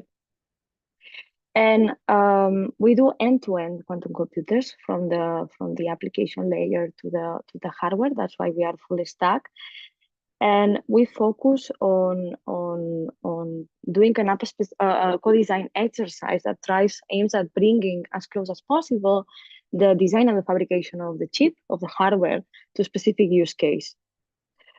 For two reasons. One is to bypass the need of error correction by using analog quantum computing and approximating those as much as possible. And the other, to see if we can maximize the chances to provide quantum advantage or practicality to the users. And the users can be of a very wide variety, from the researcher that wants to run a spin chain algorithm from the university, as I used to be, to people that are trying to optimize their warehouses or their algorithm portfolios. So with this full stack approach, we have the inherent need to have to cover different verticals in the development stack. So from the applications to the software, and from the software to the hardware. And we try to do these developments in a constant iterative exercise, making sure our teams work very closely together. And this is all with the goal of this co-design approach. And the co-design approach is nothing more than a word to say that we are trying to maximize the chances to reach this advantage by adjusting as much as possible the knobs for each architectural decision of each of these verticals. So we don't build a hardware and then try to think what applications can we run in the hardware, and we don't decide on applications and try to build the hardware around this application. We try to find ourselves in the middle. And we try to work under this philosophy, and we think this is the way to go.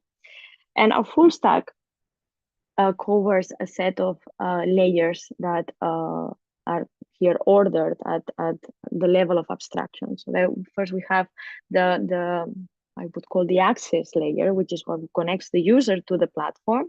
Then we have an algorithm portfolio with a set of pre-coded algorithms that could be reused, changed by changing the data or changing some constraint or some parameters. Then we have a programming framework that is based on Kibo. It's an open source language that is being co-developed by several international institutions at the moment, but it was born in Kilimanjaro. We have the cloud access, which is part of the access I already mentioned before.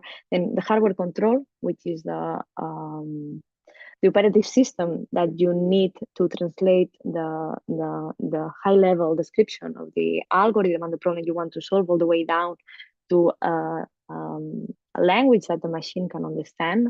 In superconducting qubits, this is a language based on microwave pulses, sequences of microwave pulses. Then, of course, we have the control electronics and the setup integration, but the core of our platform, of our stack, are the backends, the computational backends, the processors. We have the capacity of designing, fabricating, and integrating digital QPUs based on transform qubits. We've done it in the past, and we keep doing it, but this is not our main focus. Our main focus in terms of development and innovation goes towards the analog quantum processing units that are based on flux superconducting qubits.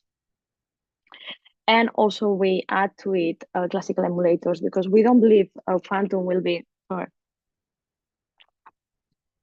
we don't believe quantum will be a substitute of general computation, not even for certain tasks. We think it's going to be an acceleration.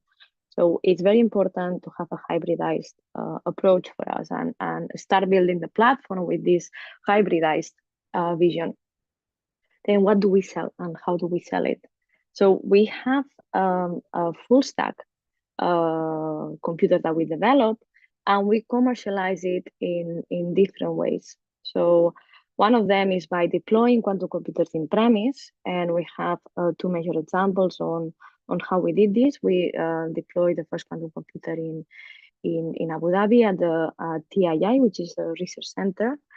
And we also deployed the first quantum computer in Spain, which is currently providing access to the national network of supercomputing users. And the client is the Barcelona Supercomputing Center. This was part of the European efforts and the Spanish efforts of equipping HPC centers with quantum computing infrastructure. And this is an ongoing project. But what we want to really scale, and what we think is going to be more usable for the type of clients we are interacting with, is a quantum as a service. Is allowing cloud access to our users to our platforms, so they can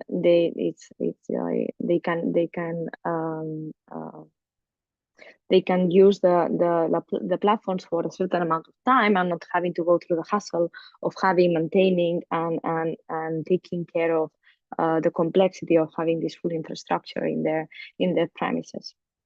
So this quantum as a service is going to be released this year as a beta testing. But next year we are going to start commercializing it. And another thing that we do in the meantime is to work on algorithm co-design services. So there are certain companies, institutions that really want this guidance in how to migrate or think about migrating, because it doesn't have to be something that needs to happen immediately, because still there's a lot of developments to be undertaken in quantum hardware, not for Kilimanjaro, but for all the quantum computing companies out there. But start thinking how their solutions, their pain points can be migrated into a quantum solution for the future. And start thinking which ones make sense to migrate, because not all the problems can actually be run in a quantum computer. And yes, I already mentioned this, that we've provided the first accessible quantum computer in Spain at an HPC center. This is the HPC center. If you haven't been at the Barcelona Supercomputing Center and you happen to be in Barcelona anytime soon, I really recommend to visit this HPC center. Is one of the most beautiful supercomputing centers I've ever seen. And they now have access to our quantum computers and our quantum as a service. So this is a very sneak peek of a version of the service. I mean, don't pay too much attention. As you can see, we haven't released it for a reason, because we are still proving all the integration. You can see here that we have quite a few failed jobs, but that is because we are proving the cloud access, all the web infrastructure and so on. So don't worry too much about that. But we are going to release this very, very soon, to start for a set of users to start testing the platform and provide us with some feedback. So if you would be interested in being a tester, please go ahead and write us at sales@Kilimanjaro, and we'll be happy to evaluate your petition to try our platform for free before we release it to the wide public.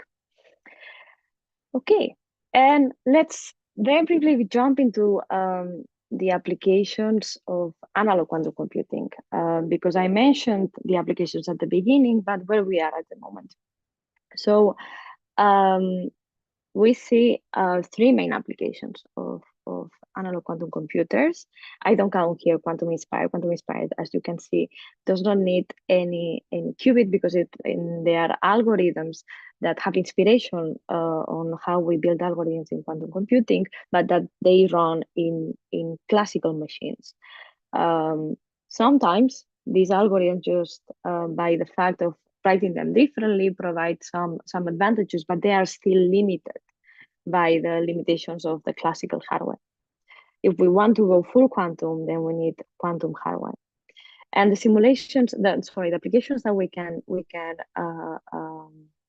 foresee for our systems are of three verticals. And the three of them have different implications, and we predict them to become ready sooner or later. So for us, AI and quantum information processing tasks will be the first to show some interesting advantage. And we expect this to happen very soon. Then the simulation of materials, simulation of chemistry, and so on, that I mentioned before, will be another very important application. And last but not least, optimization. So every time we talk about warehouse optimization, we talk about route optimization, portfolio optimization, energy pricing optimization. Those are Kubo problems. And Kubo problems are very interesting because they allow you to solve a complex problem that is intrinsically quite complex, and it gets even more and more and more complex the more data, the more variables it has, and doesn't have an efficient solution with classical means, but it still needs a lot of resources, even for a quantum computer. So a Kubo problem, when it becomes interesting in the sense that it becomes difficult to solve with a classical machine, and then a quantum computer will make sense, has already a lot of variables and a lot of constraints, meaning that in order to write and express this Kubo problem, you need many qubits, many qubits. We're talking about thousands and thousands of qubits with a very high control. So Kubo will have tremendous applications, the optimization problems for different verticals, but we still need to scale up the hardware, us and the entire community. Having said that, even though optimization problems might arrive at a later time, it's very important to start working on them, because we can find different encoding techniques, we can find different algorithm techniques as well. Sorry, I think can you hear me?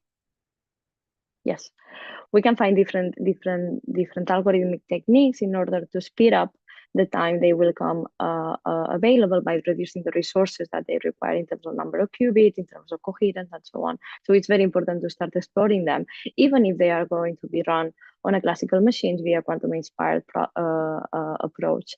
Here we developed some use cases for different verticals in the energy, chemistry, or petrochemical sector, finance, and logistics, to explore different with our partners, with our clients, to explore the capacity of these quantum-inspired solutions to provide some advantage in their current operations.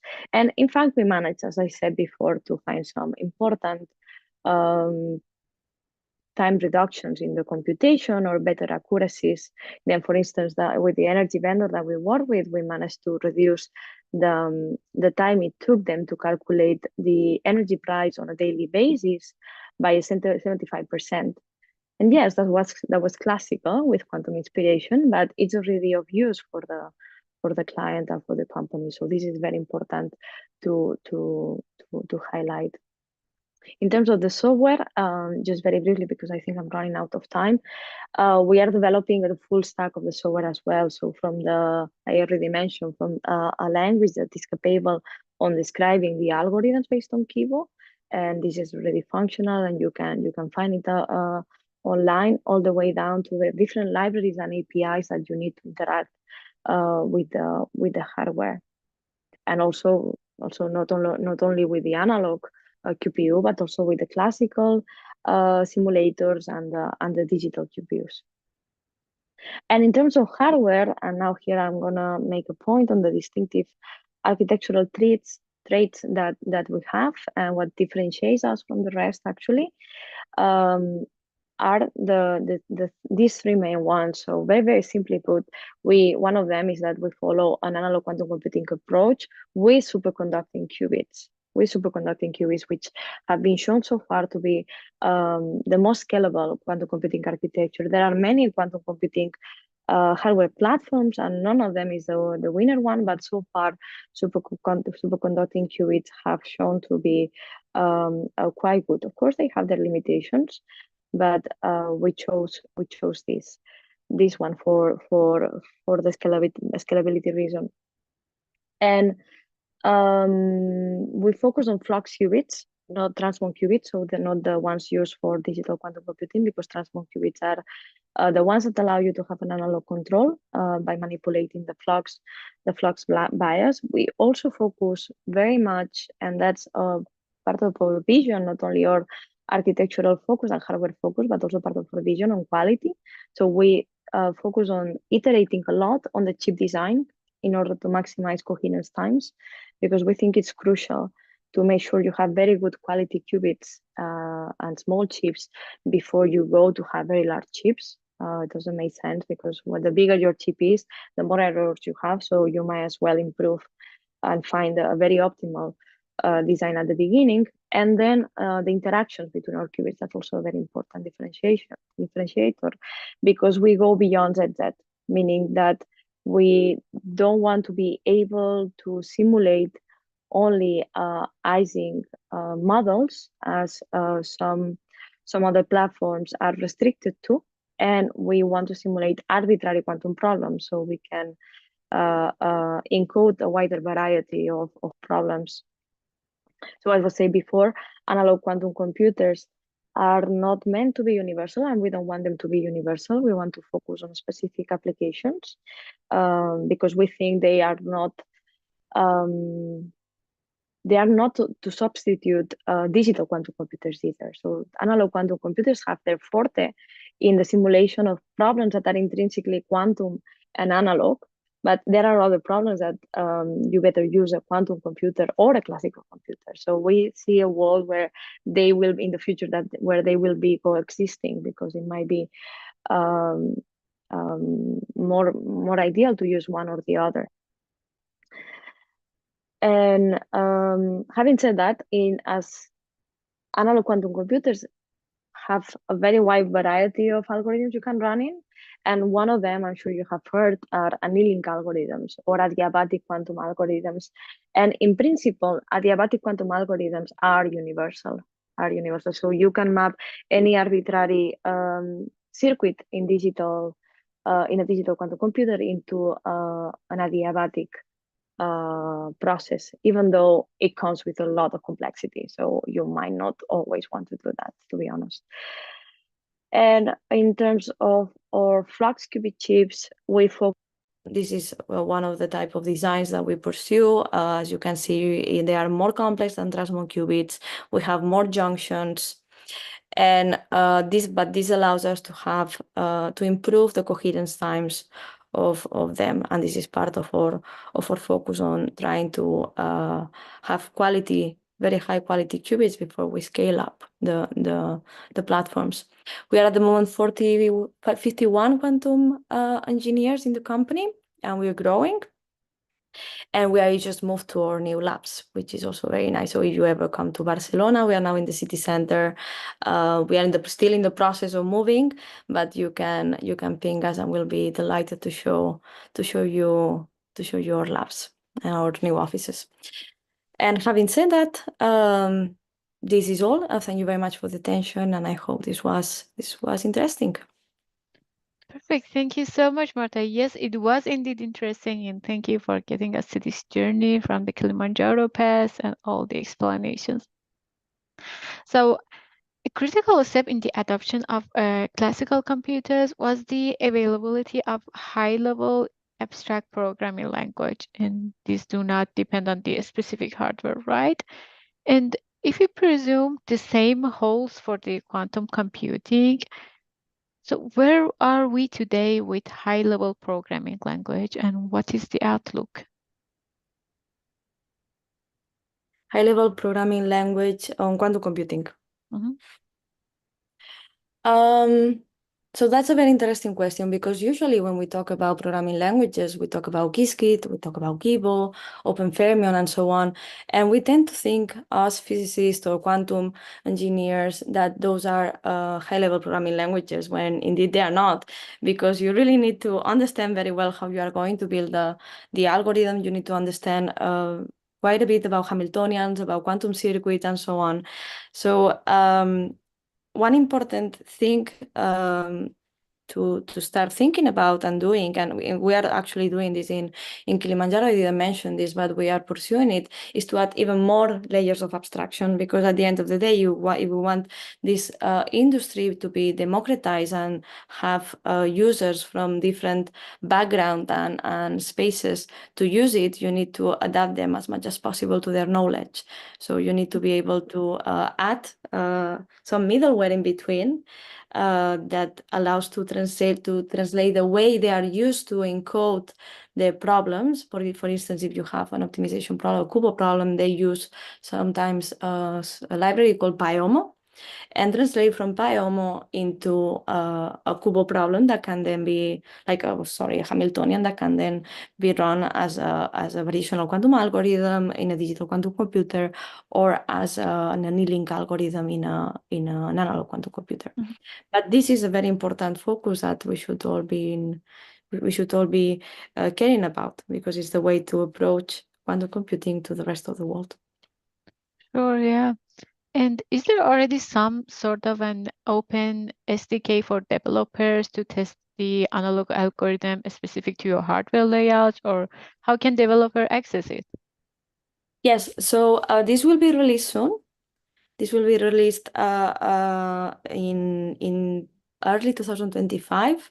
So you can already find all the resources out there for Kibo, and you can also explore Kililab, which is a platform, the more internal libraries that we build. We have them all open, but the connection to our platform won't be open until early 2025.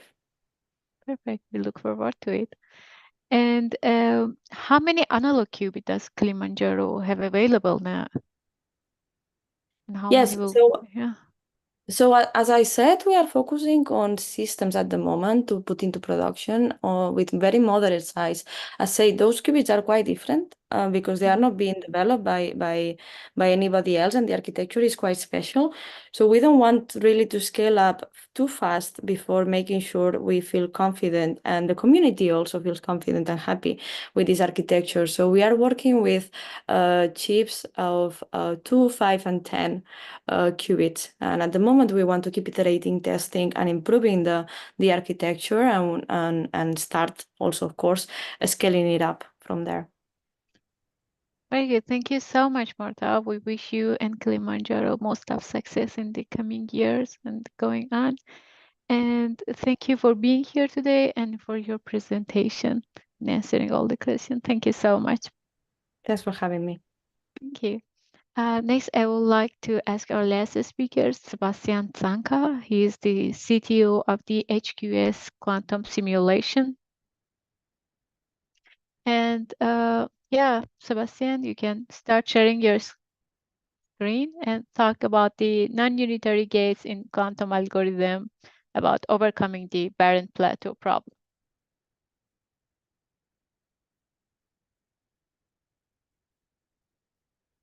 All right. So thanks for having me here today. I hope my voice makes it through the talk because I have kind of a sore throat. So let's see how far I can get, but should be fine.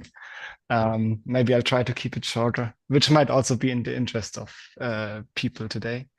I'm sure we're all interested to hear more about it, so don't worry. All right.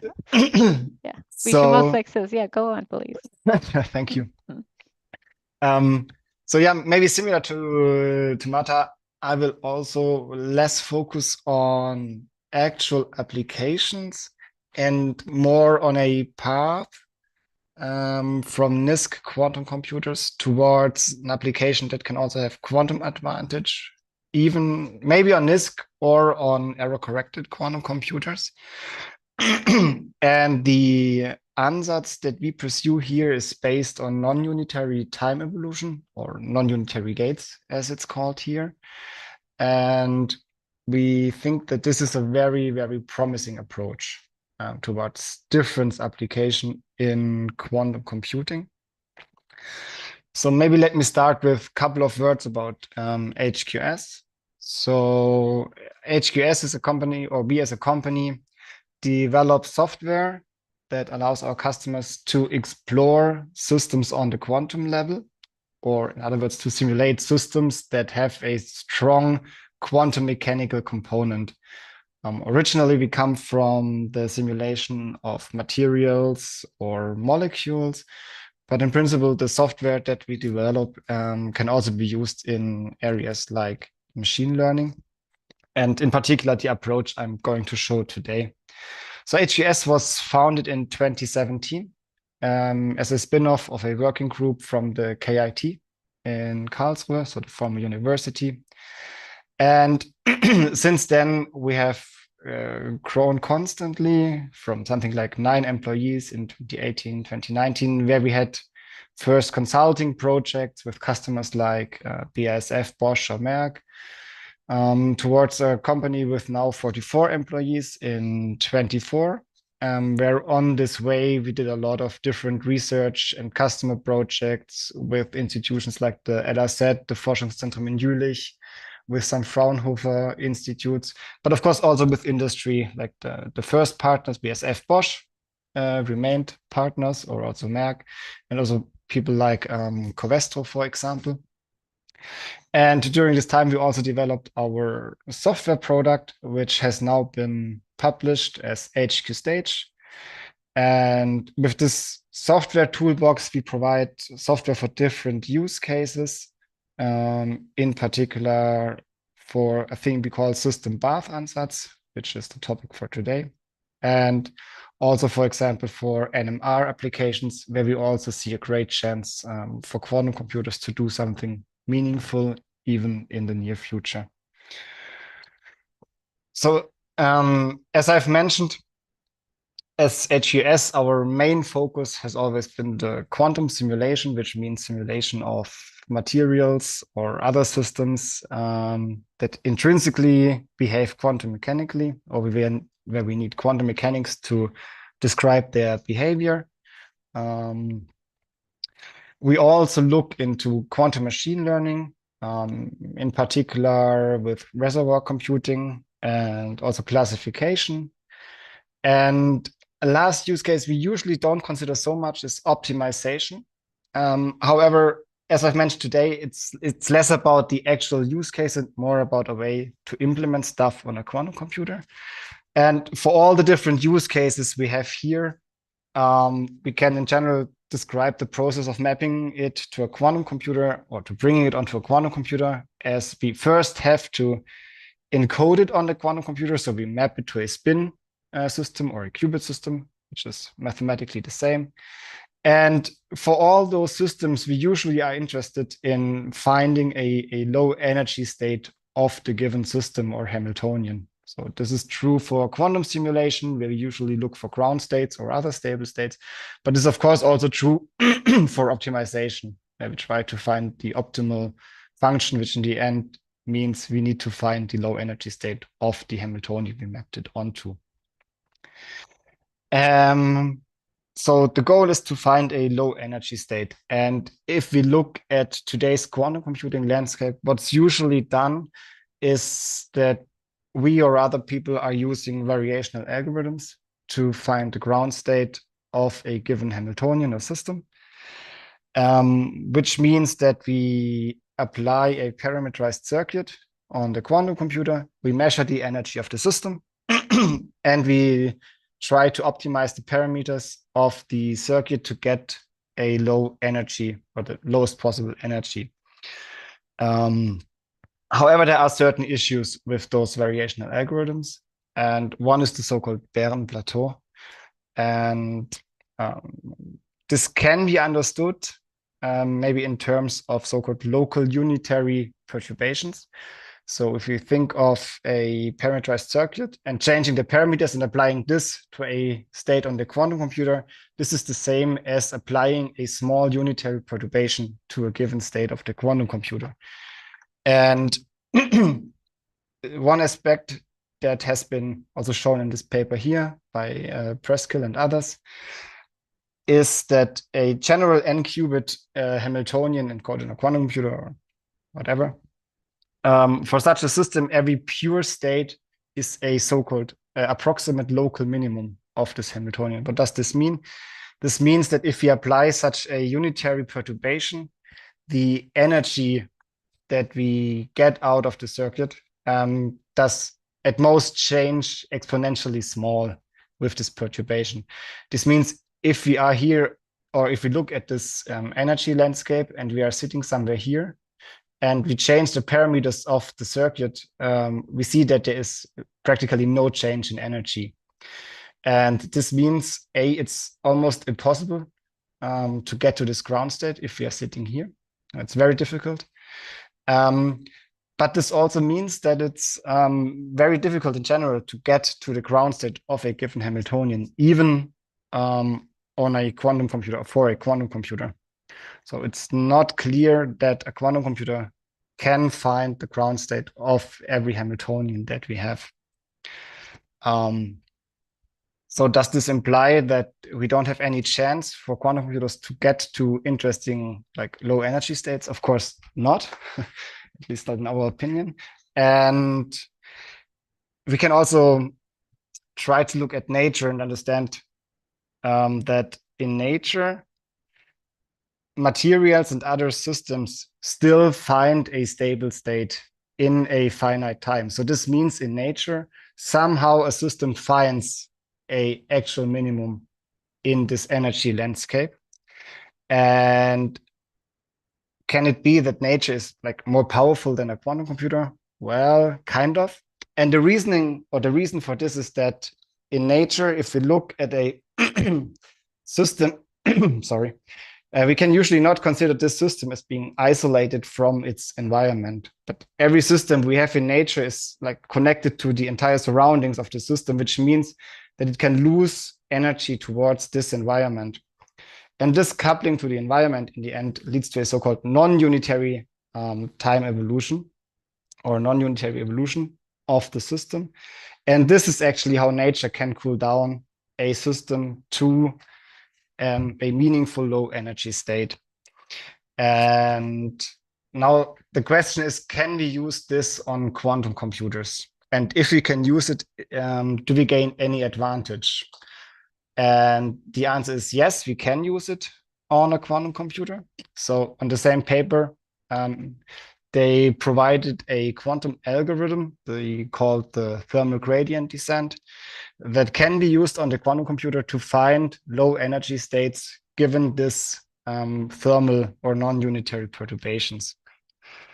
So this is nice. And the second thing is that they proved in this paper is that for a classical computer, it's actually hard to find a even local minimum given this thermal perturbation. So instead of unitary perturbations that we had in the VQE, we now have this non-unitary perturbations. So for example, the system loses some energy to the environment, which drives down the energy a little bit of the system. And these perturbations lead to this low energy states. And we cannot easily find these low energy states using a classical computer. And the idea of the proof that was given in this paper is sketched here. Don't want to go into the details. So if you're interested, maybe just look up the paper and read the proof. But the general idea is that if we have given a quantum circuit, we can find Hamiltonians where the ground state of these Hamiltonians is the result of these quantum circuits. And we can always find one Hamiltonian amongst these Hamiltonians that only has one local minimum under these thermal perturbations. And if we could simulate this on a classical computer, this would mean we could simulate the entire, or could simulate all quantum circuits on a classical computer, which would mean we can efficiently solve quantum mechanics, which we can't. So this is like the basic idea or the sketch of the proof that they used. So given this, we now have in principle, an algorithm, this thermal gradient descent algorithm, that can be used to find stable local minima of a quantum system under these thermal perturbations. And the question is this useful? And the answer is yes. So as I mentioned before, this comes from nature. This is how in nature physical systems find low energy states. So by simulating this type of systems on a quantum computer, we can kind of mimic the behavior of nature to find good low energy states of a system. Not necessarily the ground state, but again, very similar to what nature is doing. This can also be used, for example, if we do an optimization to find an approximate solution. So we do not find the optimal solution, but we can find an approximate solution. Or the result of such a optimization, so the state that we get out, this could be used in follow-up quantum algorithms, for example, to calculate more elaborate things like a correlation function, as we need it in NMR, for example. All right. So now that we have a general idea of what we would like to achieve, how the next question is how this could be done. And what we need to apply such an algorithm or such a method and find those minima is at least one algorithm to apply thermal perturbations on a state on the quantum computer. And we need some kind of algorithm to calculate the thermal gradients that we need to optimize the energy.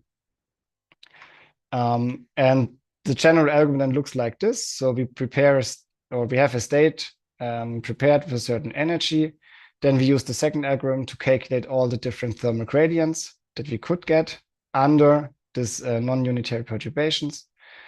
And we choose this perturbation that has the steepest descent in energy, and then apply this perturbation using the first algorithm on the quantum computer and iterate until we converge to a low energy solution for our system, or until the energy doesn't change anymore, which means that we have found a local minima under these perturbations. So the question is, how can we find a local minimum for a given temperature, or how can we be sure that we find a local minima for a given temperature? And the answer to this is kind of because we are using thermal perturbations. And to better understand this, what does this mean, a thermal perturbation? So in general, if we have a system coupled to the environment, this is usually described by Lindblad operators or jump operators that couple the system to the environment. This can, for example, be Pauli operators for qubits, and by the so-called spectral function of the environment or of the path, where evaluating the spectral functions at the energy differences of the quantum system provides the actual rates of certain perturbations or jump operators. So for example, if you look at this example, which is only a single qubit, and we have jump operators or perturbations that either excite the qubit from the ground state to the excited state, or to drive the qubit from the excited state to the ground state, we see that these are the jump operators, and the rates are obtained by evaluating the spectral function at the energy difference of the qubit. And what's very important is that for these thermal perturbations, the so-called detailed balance is valid. The detailed balance tells us that if we take the ratio of the spectral function, so of the rate of a certain perturbation for the excitation or for the relaxation, we see that this ratio is actually given by this Boltzmann factor of the energy difference divided by temperature, which means, in other words, that the heating process is suppressed by an exponential factor compared to cooling, which in the end leads to the system being cooled by these types of perturbations, as long as the bath is cool and not at infinite temperature. So if you're at infinite temperature, of course, we have no cooling of the system, but for any low temperature bath, the system will always lose energy to the bath, which means that on the long run, the system will end up in some kind of low energy state, because it loses all energy it can lose to the bath. All right, so with this at hand, we now know that we have a method that in principle can have quantum advantage because it can be implemented on a quantum computer, while it definitely cannot be implemented on a classical computer. And we also, in principle, know what we need to implement. So for us at HUS, this means that with this, we have a realistic chance to actually implement an algorithm that can provide quantum advantage and can be implemented on NISQ, and the same algorithm can also be implemented on error-corrected quantum computers. So this means we have one algorithm that we can use for the entire development of quantum computers from NISQ towards error-corrected, and yeah, can look for quantum advantage. So of course, if we want to have it on NISQ quantum computers, this also means that we have to find a way to implement this algorithm using as few resources on the quantum computer as possible. And this is maybe now the step that is still missing in this presentation. So up to now, this was barely a concept that this algorithm might exist. And now I would like to show you an actual way how this can be implemented on quantum computers. And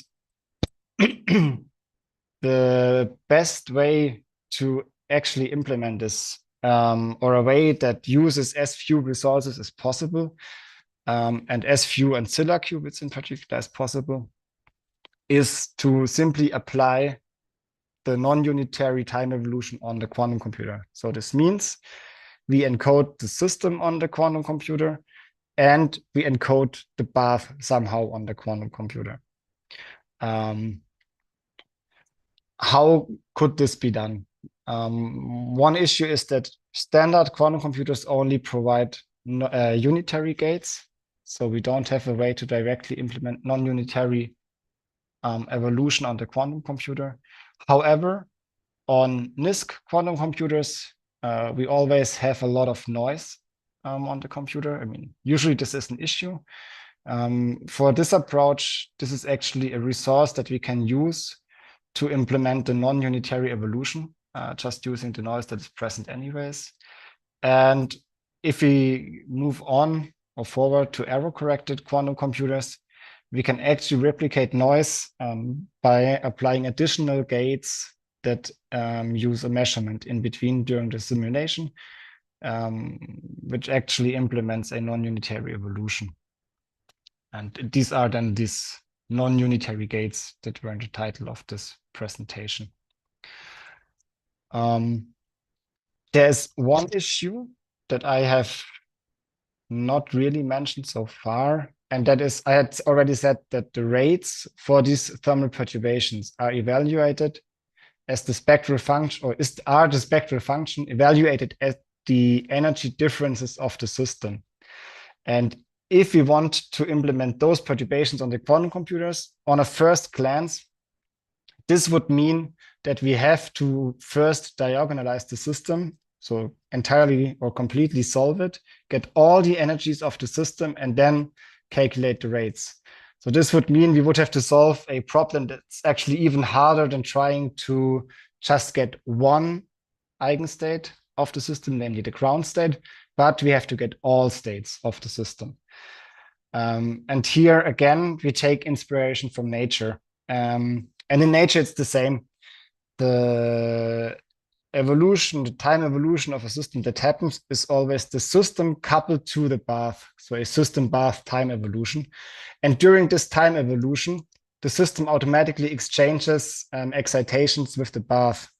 And this automatically implements these perturbations at the eigenenergies of the system. So if we actually implement the correct time evolution of the entire system path model on the quantum computers, we have implemented the spectral function at the correct energies, and we don't have to diagonalize the system.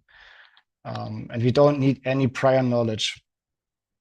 And this is done by actually mapping or using additional qubits on the quantum computers to represent the path. So we encode the system on the quantum computer, we encode the path on the quantum computer, and we implement the entire time evolution on the quantum computer. And this has been a long time research focus here at HQS. So we have put a lot of effort into developing the theoretical foundation for the system path ansatz of time evolution, and also a lot of time to develop software that can do this. And we are quite happy that now others have also published papers in this direction, also confirming our use case or our idea. And this software has also been now released on HQ Stage. It's available on cloud.quantumsolations.de/software. And if anyone's interested, you can register on our cloud and obtain a free license for some of our modules, in particular from the quantum computing side. And we can use these apps for quantum computers to implement the thermal gradient descent approach using the HQS system path method. And for this, we'll use the so-called HQS noise app to correctly map the path to the quantum computer. And we will use the HQS quantum libraries to implement the time evolution and the measurement for the system on the quantum computer. And we have done this for a small example that I would like to show here. The small example is a Ising model. So it's a chain of spins that are coupled in the Z direction. And with this negative J value or coupling, they always want to align in parallel in the same direction. And with this magnetic field, they also have a certain direction along which they want to be aligned. And so the state that this system wants to be in is sketched here with all spins aligned in one direction. And in our example, we start from kind of the opposite state, which has a very high energy in the system where one of the spins is flipped. And we use the system path thermal gradient to reach the low, or in this case, even the ground state of the system. So the first step we have to do here is to map the path to the quantum computer. And in this case, we are not interested in the details or the detailed time evolution of the path, but we only need to have a thermal path that fulfills detailed balance. And to map the path or to have the path, we decided to have a very simple spectral function, which is linear for energies greater than 0 and 0 below, which means that the path is at 0 temperature. And we used Fear and Zilla qubits to get this path on the quantum computer, which is this fit as the dashed line, and has been used or has been fitted using the HQS noise app. What we can also see is that the actual path that is fitted by the noise app has a temperature that is slightly above 0. But as long as the temperature is low enough, this does not matter for the approach that we have here. The second step is to apply the unitary or the non-unitary time evolution, the system path time evolution. So the time evolution of the entire coupled system. And we do this using a more or less inspired by standard trotterized time evolution.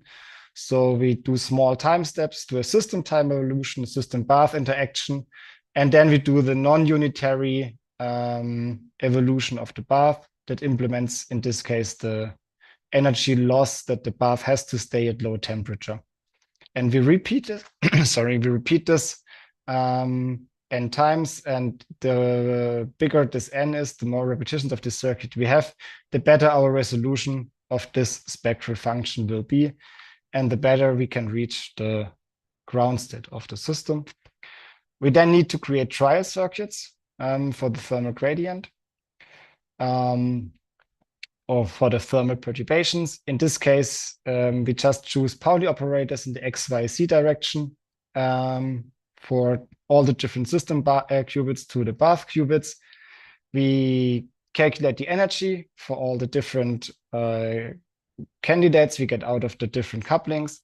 And we finally calculate the thermal gradient, in this case, using a simple numerical difference between the different candidates. Finally, we apply the perturbation that leads to the lowest energy until we reach the convergence of energy. And also I brought the results of this. So what we can see here is how the energy that we measure decreases with the iteration steps. So this looks similar to a usual optimization circuit. And we have a semi-logarithmic axis, so we see that we quite fast approach the actual ground state of the system. And we also can see how for each iteration the energy changed. And you also see that currently we have some convergence issues maybe here at higher iterations where we are already at very low energies or very low energy differences compared to the ground state. This is something to look into in the future. But what is important is that, in our opinion, the non-unitary time evolution is a way towards quantum advantage that can be used from NISQ up to error-corrected quantum computers. We can use it today using HQ Stage and HQS software. And these are actually the first results that we got using this gradient. So we are very excited to apply it to more complicated, bigger, and more interesting systems than to this Ising chain. All right, thanks.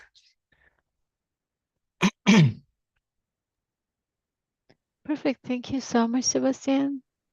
Thank you for this presentation and also introduction a little bit about the HQS quantum simulation.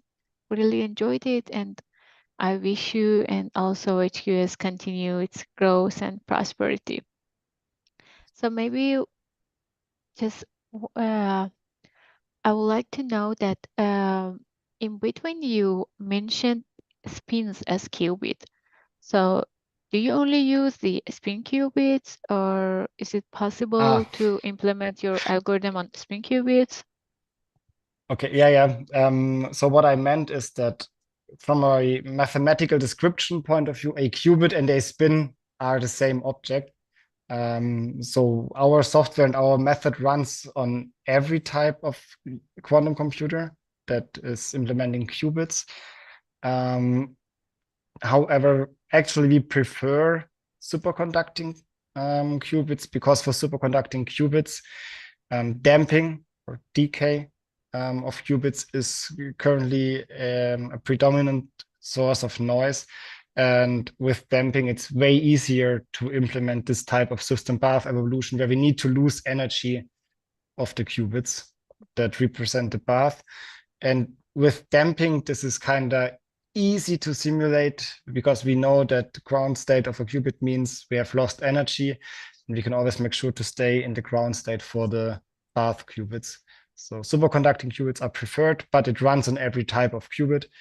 And so my comment was really only that from a mathematical point of view, if we map to a quantum computer, for me as a physicist, this means that we map it to a spin system. I see, thank you. And do you have any insight in measurement-based quantum computing? And can your algorithm or your alternative maybe run natively there? That's a good question.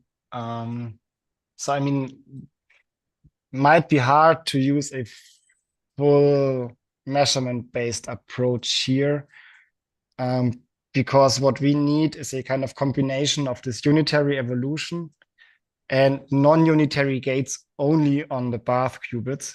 So we would like to have measurements only on the bath qubits while remaining unitary time evolved on the standard qubits.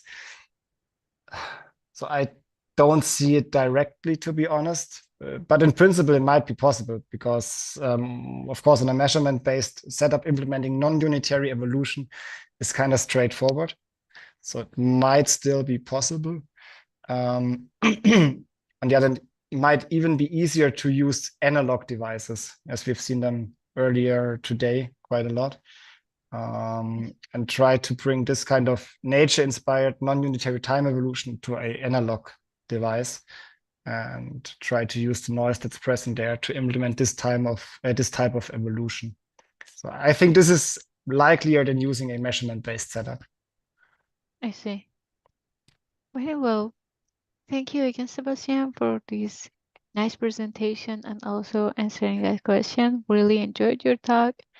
And I would like also and again thank all the speakers and all the participants of today's meeting. And for the next year, we will see you in the next leadership sessions. So I wish you all the best and have a nice rest of the day.